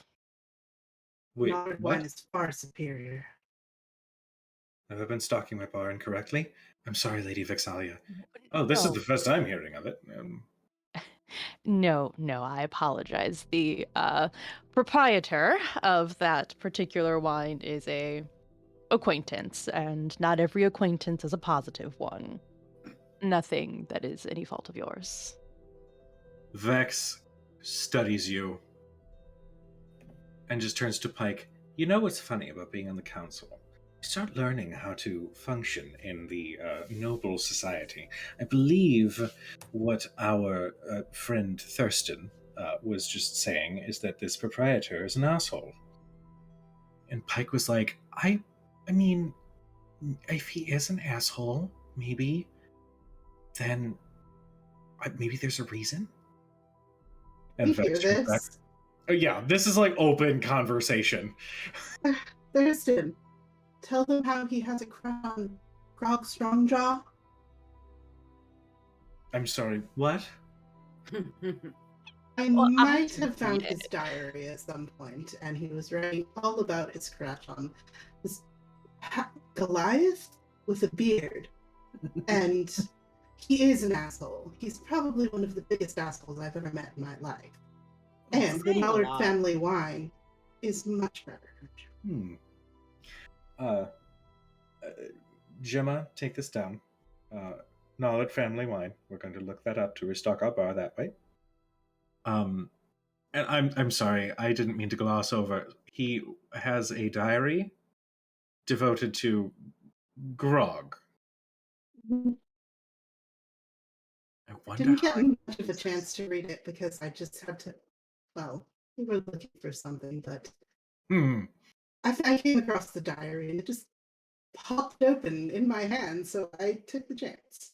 I Well, might have picked the lock, but it popped open. Thurston, this chain helm, I assume, would do well to have this secret diary publicized across all noble society? Well, it would be a happy circumstance for some members of the noble society. Understood. Nollard, I keep meaning to meet with Sabelina. Unfortunately, we've not met recently due to my work in Whitestone and stuff with the council. So, how is business? Is everything going well? Well, as I'm sure you understand, being away on these sorts of travels does make it difficult to keep up with the latest. But I have every bit of confidence in my mother and my sister's abilities to run things without my being there. I learned everything I know from my mother. Never mind. I don't say anything because I don't know anything. Wonderful. Well, perhaps when this political climate settles down, we can arrange a gala of some kind, a meeting of the families, if you will. It would be an honor, Baroness. Thank you. She smiles and says, "I'll be sure to remember that." And she says, "Well, I'm going to retire for the, well, I suppose, afternoon. This whole day has been a bit of a crazy one. I do have to send some messages and attend to some business, but the entire ship is yours to explore. Trinket, come along." She steps into one of the staircases that leads downstairs, and you see Trinket sort of heave himself up and lumber after Vexalia as she makes her way down below. I actually flagged down Arathea with my artificery textbook and say, "Hey, do you mind giving me a hand for a few minutes? I've been reading ahead into this book, and I'd like your input to try and figure a few of these things out." Sure. It's the kind of thing I think we might need to go up onto the deck for. Oh. And I kind of waggle my eyebrows. No. Like, this is going to be awesome. Oh, yeah, no. Now? You want to go now? Sure. No? Or later. I mean, No, now is good. We have time. No, now is We're good. going to be here a little while. I mean, if I don't have anything to do. Come on, this will be cool. Faraday, you're going to like this too. Come here and see this. I'll be up in a little bit. And I will start making my way up onto the deck. As you guys make your way upstairs, Faraday, you sit with Mako across from you. Mako lets the silence linger for a few minutes as the conversation at the bar seems to quiet down. Pike has made her way to one of the couches, and she sort of just lays down and rests for a little bit, and Allura continues to study. As the silence carries on, Mako just says, All right. What is it?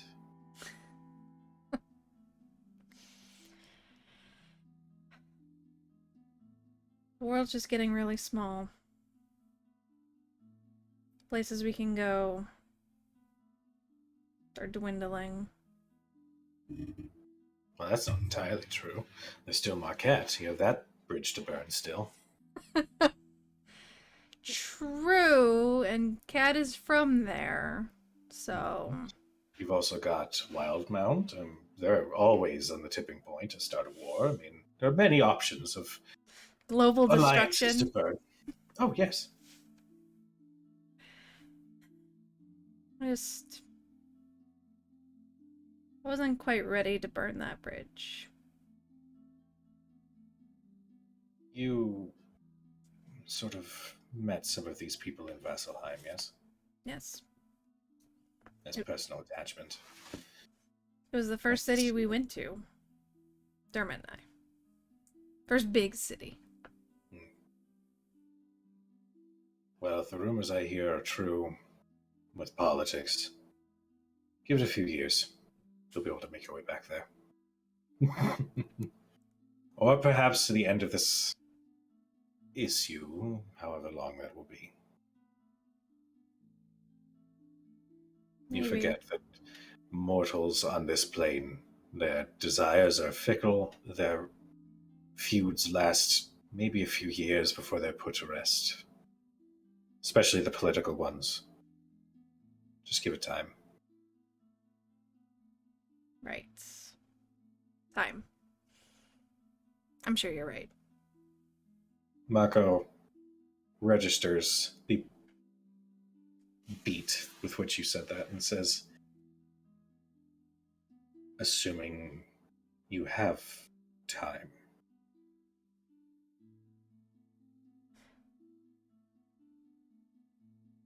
You know our original deal. You and I. Yes. With that woman following you. Yes, and he does this. And then you hear his voice in your mind. We can speak more freely this way. I will be as gentle as possible. She kind of cringes a little bit, but then like forces herself to relax.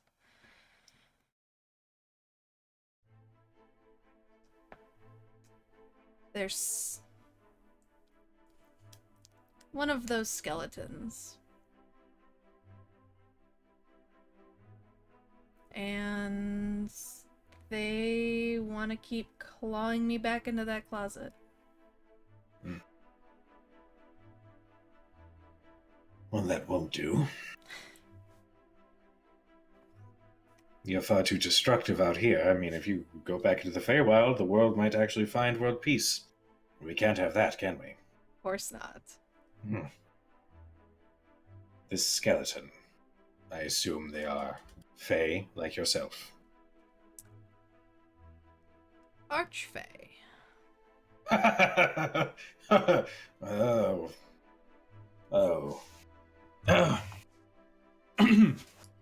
Well, go on. An Archfey who I was... Sounds so stupid when I say it aloud. Well, technically not. I mean, you're thinking it, but continue. Thinking it aloud. There you are. I was part of a deal. You know, the usual, firstborn. I know that feeling. Yeah. You and I are not as different. It's a product of our upbringing, I suppose. Very much so. So indentured servitude to an Archfey. Can't be too terrible, I'm sure. Oh, sure. Not at all. But I wanted something more. I didn't want to be that person anymore. So I left. With Dermot. We escaped. hitched a ride in Singorn. Showed up in Taldore. Had a couple years with our own adventures. Vasselheim being one of them. And then at Winter's Crest last year, that Archfey showed up again. I assume they were not very happy that you had been gone for so long. Not at all. So they gave me 1 year to return. And should you not? Well, I can only assume that the people I care about will pay that price. Dermot included. Dermot especially. Well, of course. I would be so upset if he were to be taken. She kind of reaches out and, like, gently, like, kicks him a little. There's a reason you're having this conversation with me, though.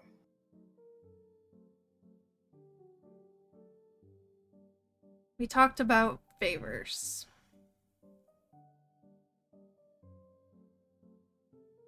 I have a feeling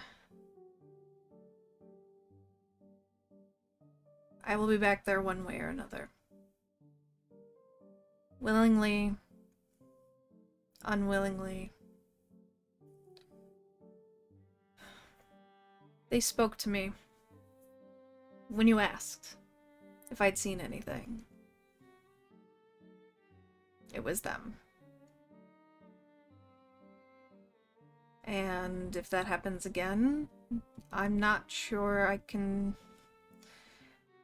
can't guarantee that Dermot and his mechanical miracles will be able to bring me back. So you need an insurance policy. Maybe. Or just to place it in your head that I might be asking for that favor sooner rather than later.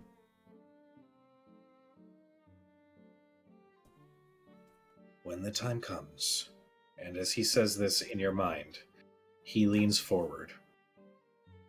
And as he opens his hand, producing from the gauntlet, a small purple crystal forms almost out of liquid until it becomes solid in his hand. And he holds it out to you. She'll take it. Very, like, tentatively at first, but she'll take it. Crush this like you would a piece of lyrium, and I will know your location. And I will come and rescue you. Not as a prince in shining armor. But you have the armor. But as a friend. As begrudgingly as I say that. I promise I won't tell Dermot you uttered that word. But technically I didn't, I thought it.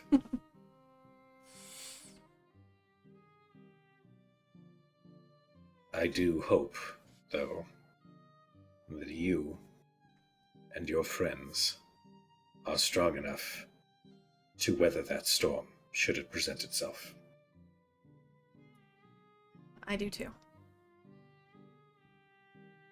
I really, really do.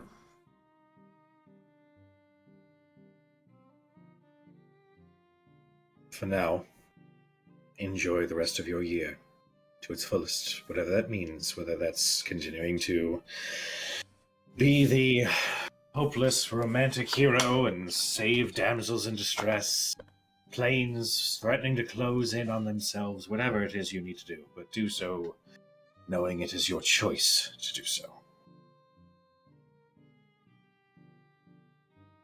And know that regardless of what happens, you have me to count on. And she'll look at the crystal for a second. It's like muted. It's not very translucent. It almost looks like a piece of onyx, which is this purple shade to it. Mhm. Shiny, perfectly cut. It just sits lightly in your fingers.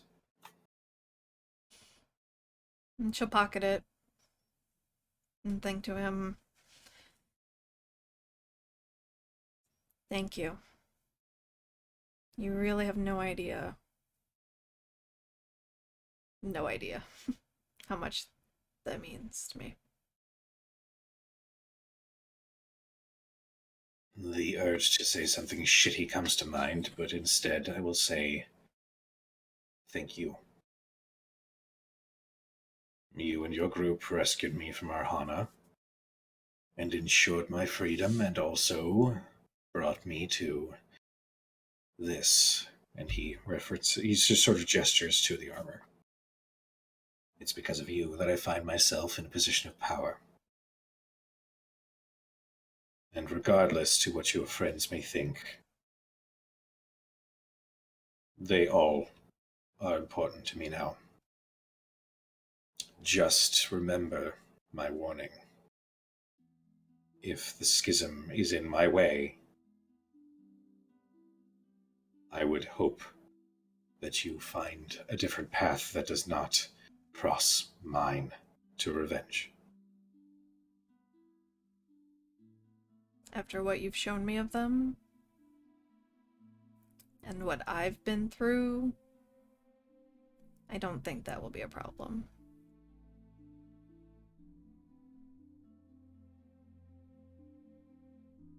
For now, I believe your proved friend wanted to show you something.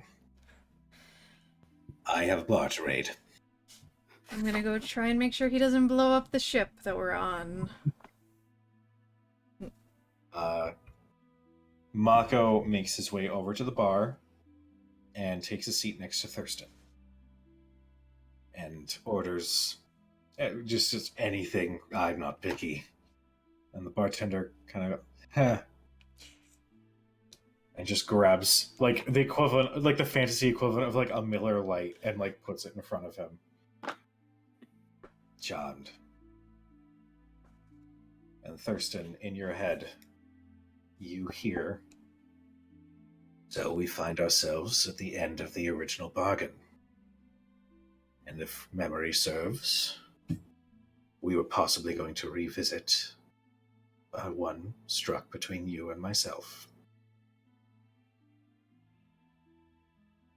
The job offer does still stand.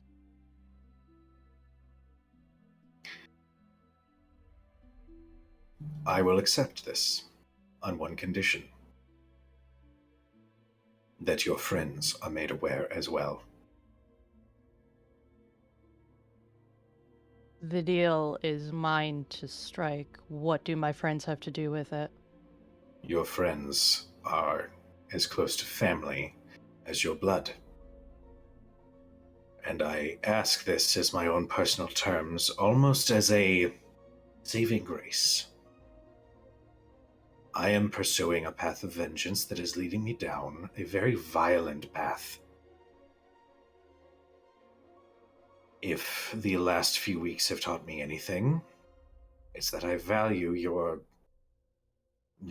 sickening optimism and business-like mind.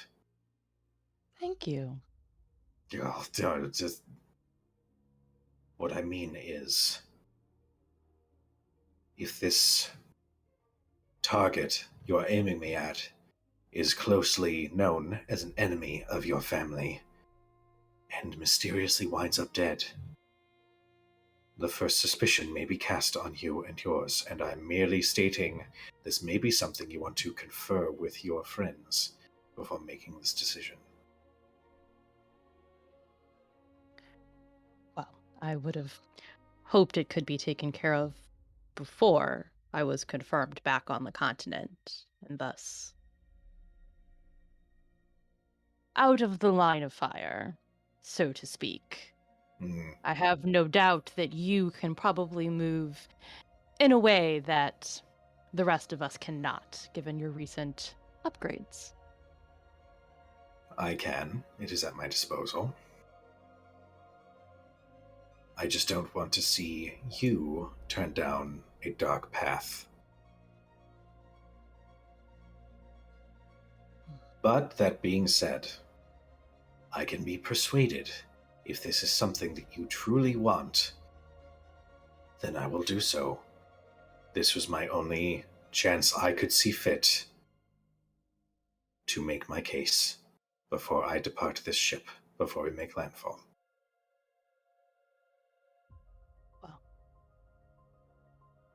I mean this with all politeness. If you are telling me to exercise caution, I suppose it is not the worst idea. We have several days until we'll be back. Allow me the night to think, and perhaps talk to the rest of the group. I suppose I could stick around for another day or so. This bar is fully stocked. Yes, at the very least. You should at least try something from at least the second shelf. Why? At this point, he just says it out loud. Well, when you take a moment and you let it just savor, you can actually taste things other than the burn. Commercial now? All right, fine. Trying to simply help. Fine. Barkeep, whatever your name is. And the bartender, like, they're turned away cleaning some glasses and their shoulders just sort of sink. Yes. I'll try a little bit of that bottle. And he just points to one that's got an amber liquid with a crystal stopper. All right, as a friend of the Baroness, I'm sure I can add this to your tab. He uncorks and pours just a little bit into a glass and slides it across the bar.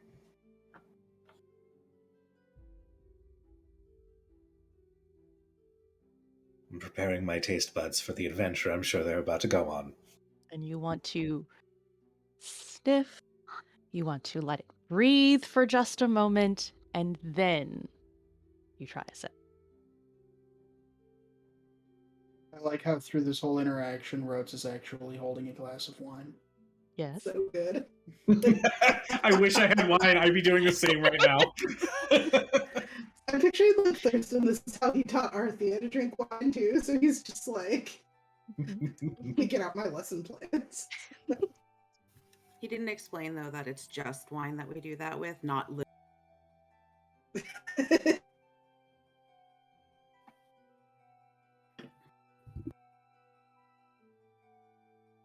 All right, I see your point.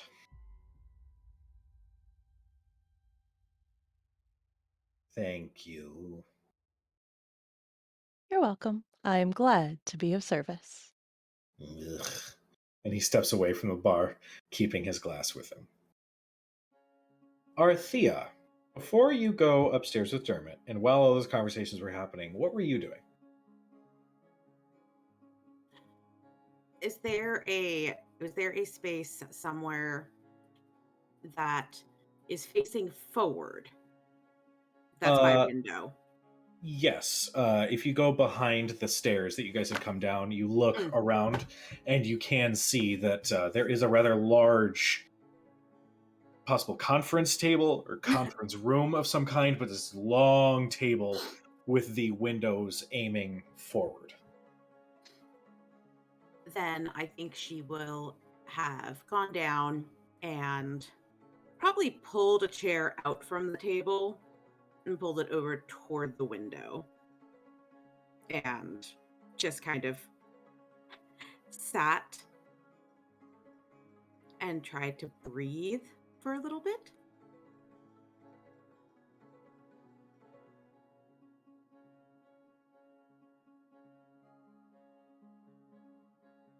Just sort of taking in everything that's happened.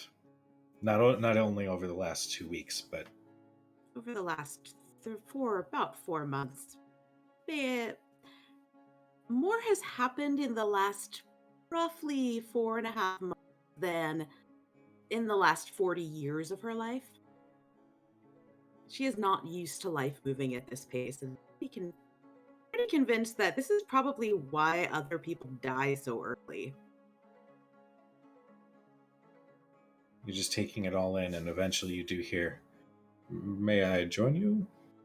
And you hear Gilmore. Mm. By all means.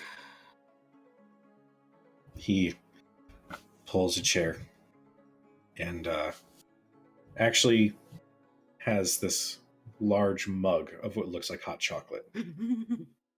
Says, I did order another one if you wanted this one. I haven't drank from it yet. It's actually got a little bit of alcohol in it. It's pretty tasty. I will try this. You taste, and it is essentially Bailey's mixed with hot chocolate. And it is very, very good. The warmth kind of spreading throughout your body just helps with your meditation on the last several months. And Gilmore, allows the silence to follow and just says, I want to, again, apologize for everything. I was not in my right mind, and what I have gotten you and your friends involved in has been life-altering, and if there's anything I can do to make it up to you, please say so. I can tell.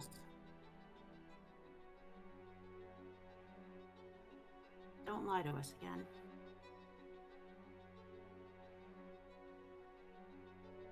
I don't think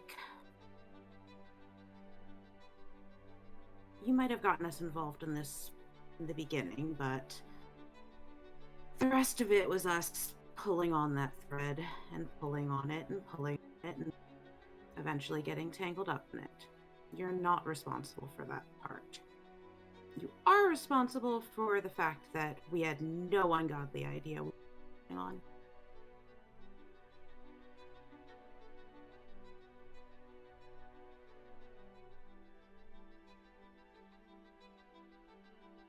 I swear on the name Vaxel Dan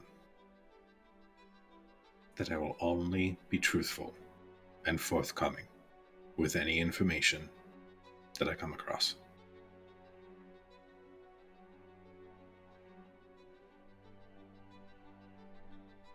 We'll see. Though, maybe before sending things, maybe check and make sure you know which book you're writing. Yes, I've already come label up with them, an idea. perhaps. Yes, there's a big neon. Actually, you could see, and he pulls out his journal, and it just says "message book" in like the biggest, boldest letters, but also with a little bit of like filigree because he has to make it look somewhat nice. Which is yes. That was something. Yes. It was entertaining. Well, I'm trying my hand at being a writer, so was it good? Was it well written at least? You'd probably have to ask one of the others. It's not really my style, but they seem Right. to enjoy it. No, I'll if I really desire to just dig myself a further hole, I'm sure I'll work that into the conversation. It did make the night go much quicker. Oh. Passing it around. Oh, yeah, great. Yeah. That's I just thought, one small piece of penance, I suppose.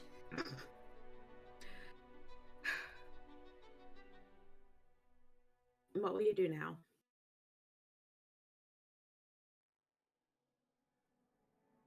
once we're back. Anything I can do to support you all. And whatever it is that you choose to do. Yes, that's a whole conversation we'll need to have. But beyond that, what else?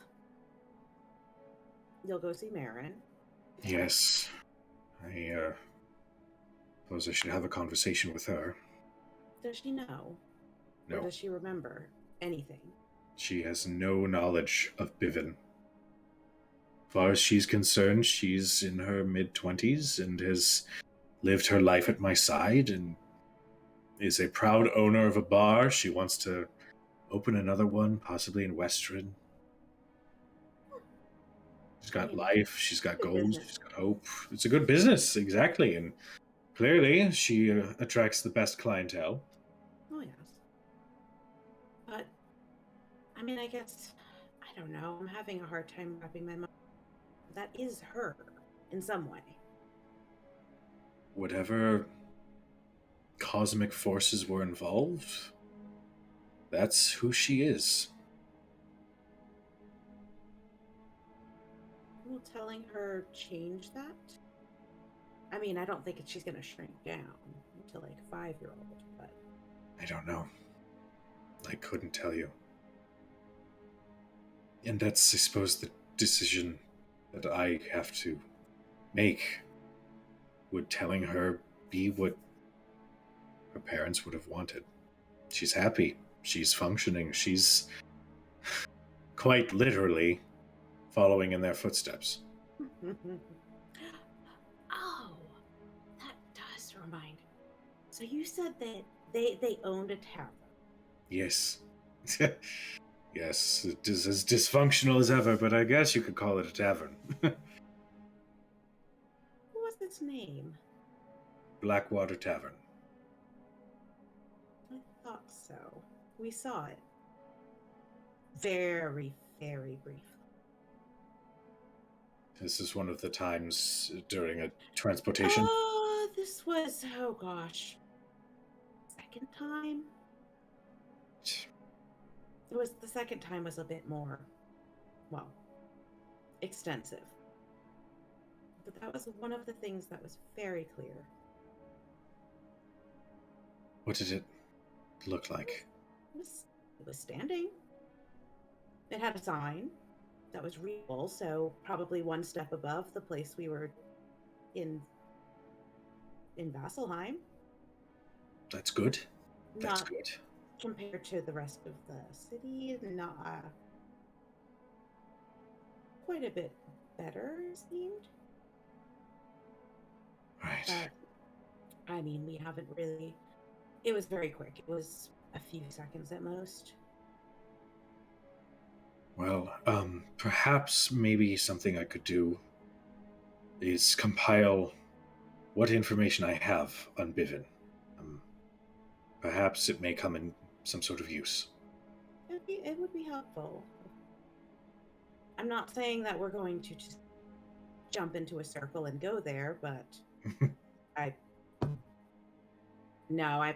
pretty much am saying that that's probably what we're going to do at some point, on purpose or by accident. Well, if my suggestion, and this is purely from a now outside position, if we can find a means of temporarily making this sort of exchange a one-way direction to stop anything further from coming from Bivin and only limiting some sort of communication coming from our side, then there's time to prepare. Understand what it is that we are meant to do. Not So one. Right. So you're suggesting leaving the door, well, sort of open. The only reason I say that is for a multitude of reasons. If Whispered One is indeed in Bivin, and is amassing power and taking over the land and sending people here to find Merrin. It's only a matter of time before they find a means of sending somebody else. Oh, I mean, that part actually probably isn't your, or at least not your fault for stealing things. That part they were wrong about. Because there was someone here before you got to Vasselheim. This is true. So, at the very least, that's not on you. It probably made it worse, but you know, Right.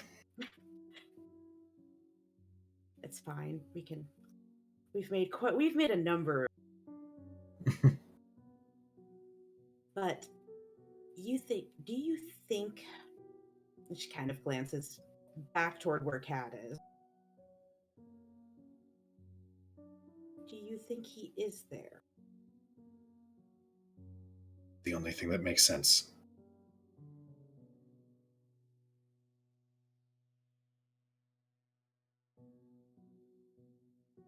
And can he affect things there more directly? I am no expert on the Divine Gate or what it could mean for other multiverses or whatnot. But if this sort of cosmic rearranging, rewriting applies to mortals, I don't know if it will have the same effect on divine beings, how unfortunate they may be. Although I don't know if I'd really want to see what happens when gods are rewritten. That is an observation I would also like to avoid at all costs. Yeah. But I do mean this in every sense of the word. I am always available if you need anything, and will always be available to make up the ground that I may have lost by lying to you all. Whatever it may be. You're probably going to regret saying that. You're going to get sendings at hours that... I will attach an alarm to my book to know exactly when you are sending something. No, we have a bracelet now. It goes right into... Oh, right. Yes. Yes, that will be fine. You know, why are we even bothering? And he just reaches into his cloak and produces this small glass pyramid. It's red, almost like it's a topaz of some kind. It's got intricate carvings all along each point, and he places it on the table right next to Arathea. It's unlimited uses. It's connected to me specifically. No eavesdropping? Yes, this is... I'm sorry? No eavesdropping. No eavesdropping.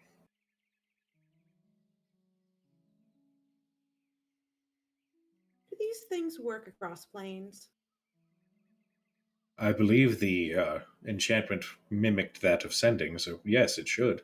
I suppose the farther you are, that would be a little bit difficult for the message to be delivered, but it should be able to go across planes, yes. Okay. It's good to know. I've never actually learned that spell. I should probably... I don't know. There's always been more important things to do. Such is life. Sorry for the yawn.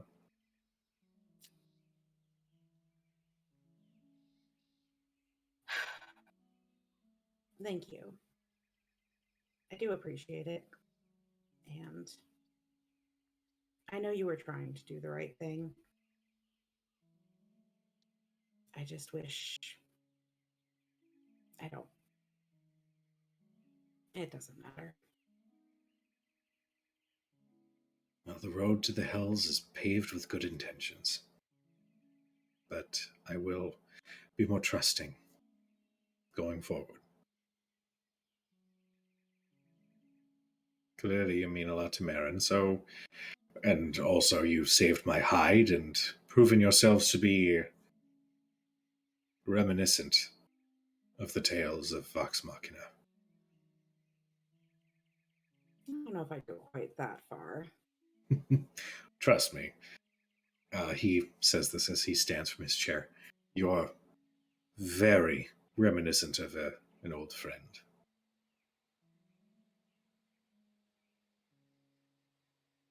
I'm going to begin informing Allura of Good luck. everything and possibly try to explain the same to Vex without getting an arrow in my ass. But we will see how that goes.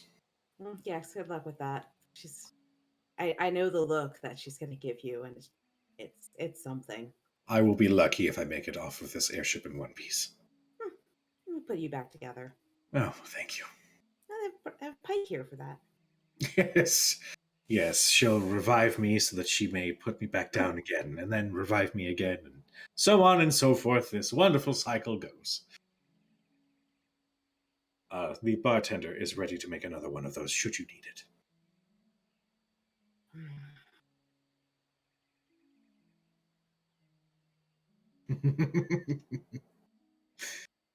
And I'll say at that point, Dermot then Yes, invites.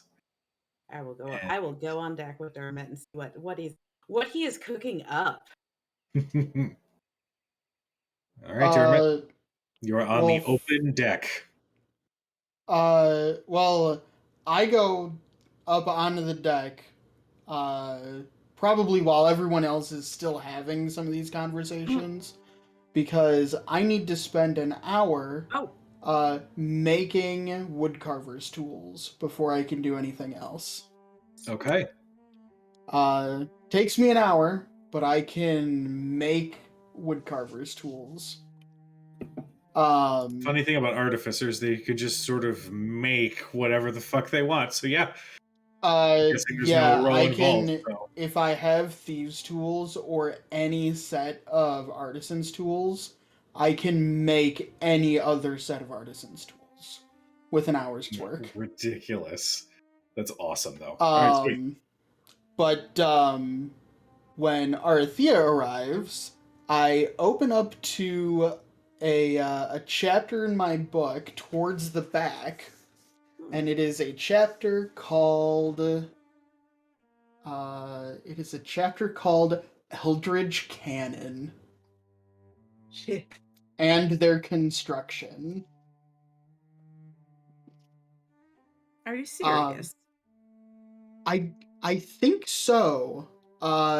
There's a couple of like sample blueprints. I was hoping that with your kind of arcane expertise, we could try and figure out a few of these. It looks like there's 3 different kinds.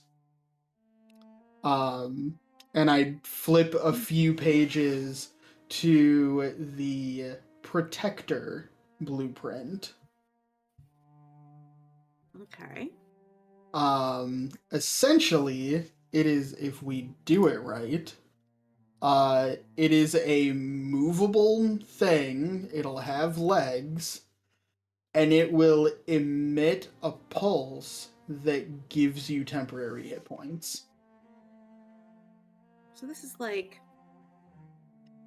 is there a description in this book of this thing that like goes along with the blueprint? Yes, it basically lists out the arcane enchantments in the book and sort of points out each, part of the construction. Yeah, it will have. It'll have an AC of 18 and a number of hit points equal to 5 times my artificer level. Immune to poison and psychic damage. I believe it will have if I give it legs, it'll have a regular movement speed and a climb speed.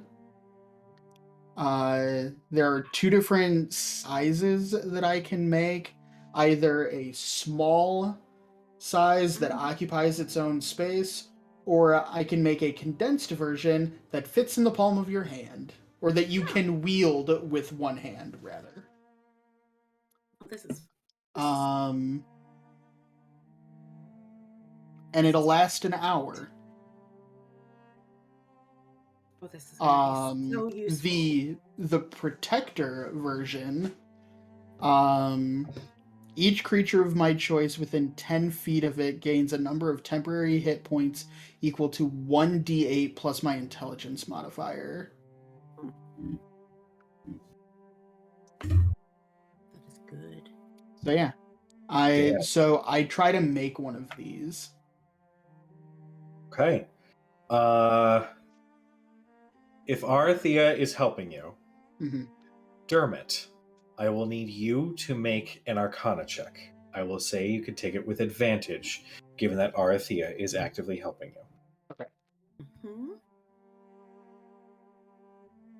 We'll say Faraday, while they're working on construction, you kind of make your way up to the deck and see that they are working on making something. Or just like a mess of just like Oh yeah, pieces Yeah. and sigils Like- and just like sprawled on the deck, and it's weighted down with whatever I found in my bag. Yeah. I said I Uh, wasn't going to criticize the new hobby after it helped me survive.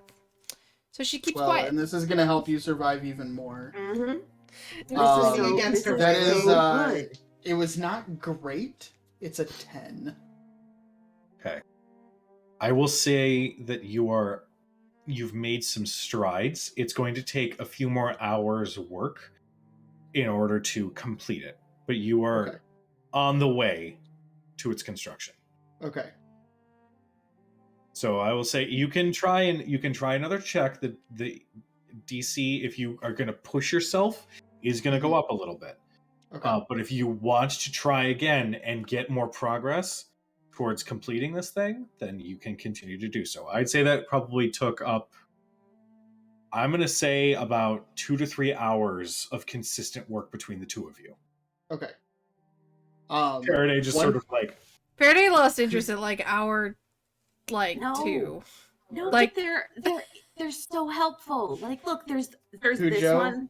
for your own information, once I Doesn't get it. this, once I perfect the design, I'll be able to make one of these with an action.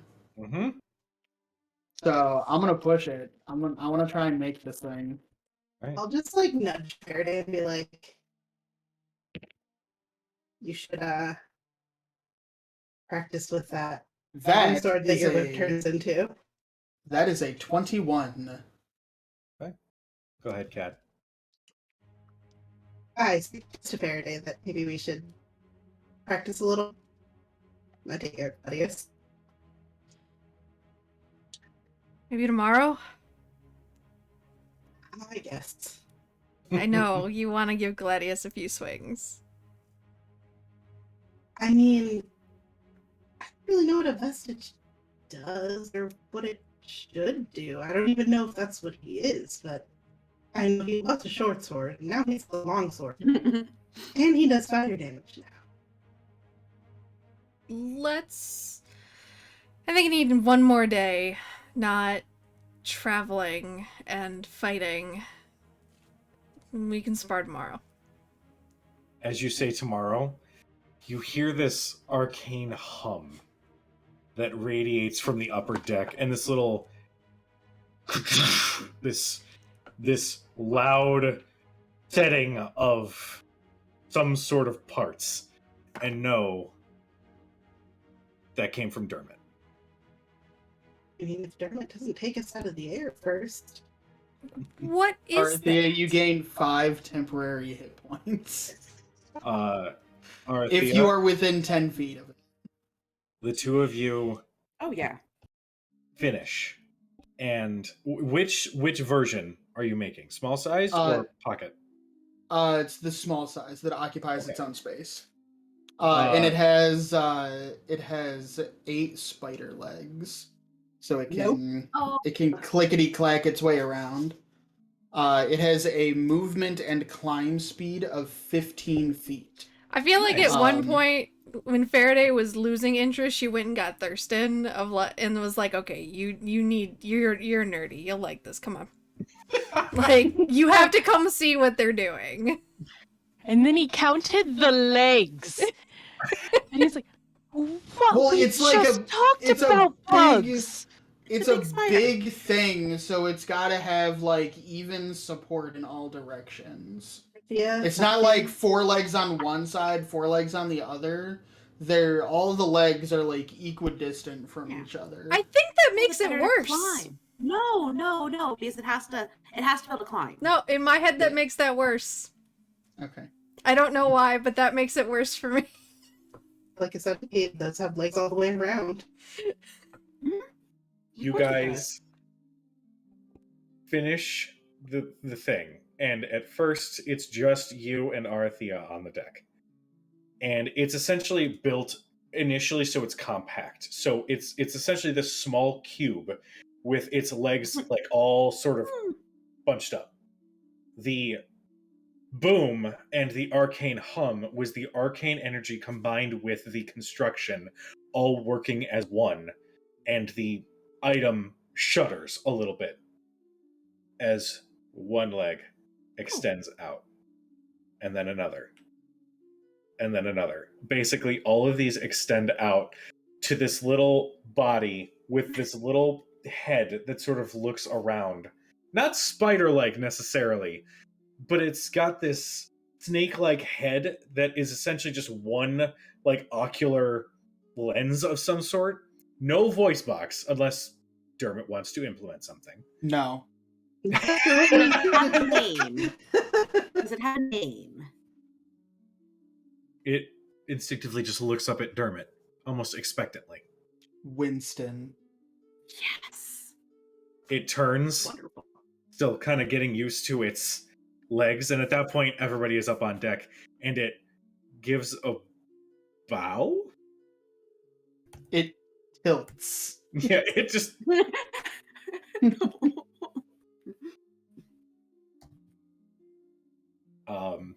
But yeah, congratulations. You have your very own Eldritch Cannon. I'm just imagining a smaller version of those MIT robots that can open doors, Yeah. just with more legs. That is what is in my head right now. Some I'm of them have actually like 6 legs. no, I'm actually envisioning for any of my Pokemon people out there a Shuckle.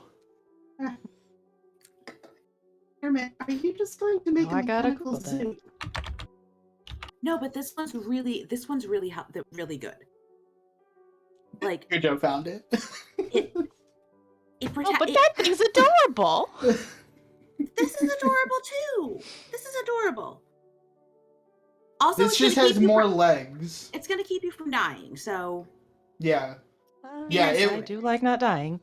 As it costs my bonus action for every 15 feet of movement that it has, but it walks over to the rest of the group and then emits a pulse.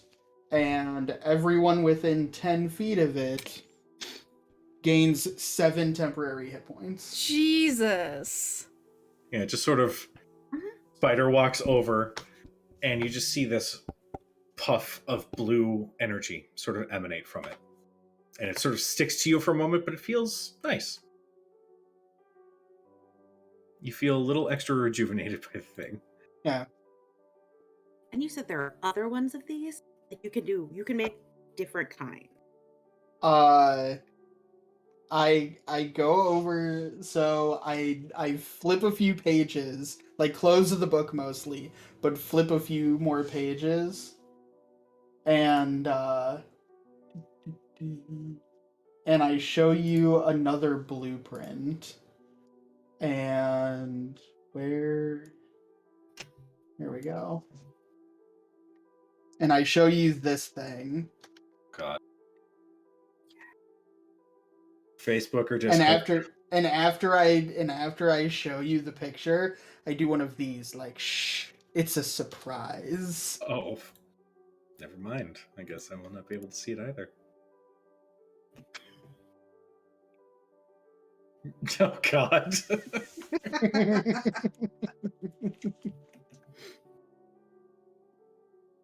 Well, if you need help, I'm just saying, or just like someone to sit there and cheer. I wanted to make sure that I knew how to make this one first. That's probably a really good idea. Maybe wait for the other one until. Yeah. And then there's 3 different kinds. There's the protector, the one that Mhm. I just sent you, and there's one other one. Nice. This. These are all from this.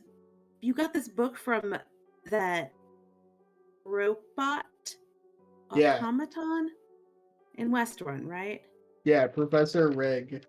When we go back there, I'm gonna need the advanced course. I feel like you're at the point where you need to maybe get like volume 3. Well, this whole thing was volume 1, chapters 1 through 3. Oh.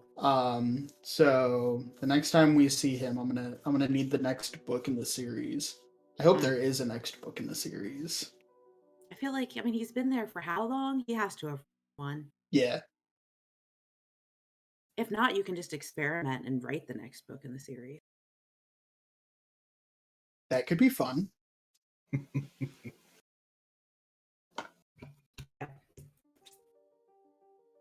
All right. Well, with the introduction of Winston to the party. Yes. Winston will last for an hour before he becomes inert. Gotcha. And I can create one of these once per long rest. Mhm. I can create one for free as an action. But after an hour, if I want to make another one, I can only have one active at a time. But I have to expend a spell slot of 1st level or higher to make a second one in the same day. Sounds good. Well, with your travel once again taking off pretty much with not too much time to rest, you make your way back towards Teldore. And we are going to call tonight's session. Oof. Hooray! Yay. At which point we'll find out if we've been banned from more cities. Hooray! We caused another international incident. We didn't cause Fun. anything. Yeah, we didn't cause this one. We're Mallory stuck can't be in the mad. middle of another International incident. Yes. Yeah, this one is not our fault. Nope. Allura cannot blame us.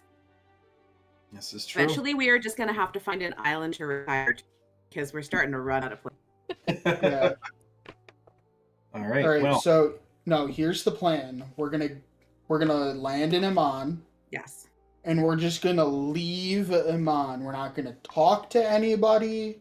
We're not gonna look at anything. We're just gonna leave Iman so we don't piss them off. Are we landing in Amon? I don't that's think the we. idea. Okay, but we didn't ask. We just got on this ship and we're just like, "Yep, it's leaving this place."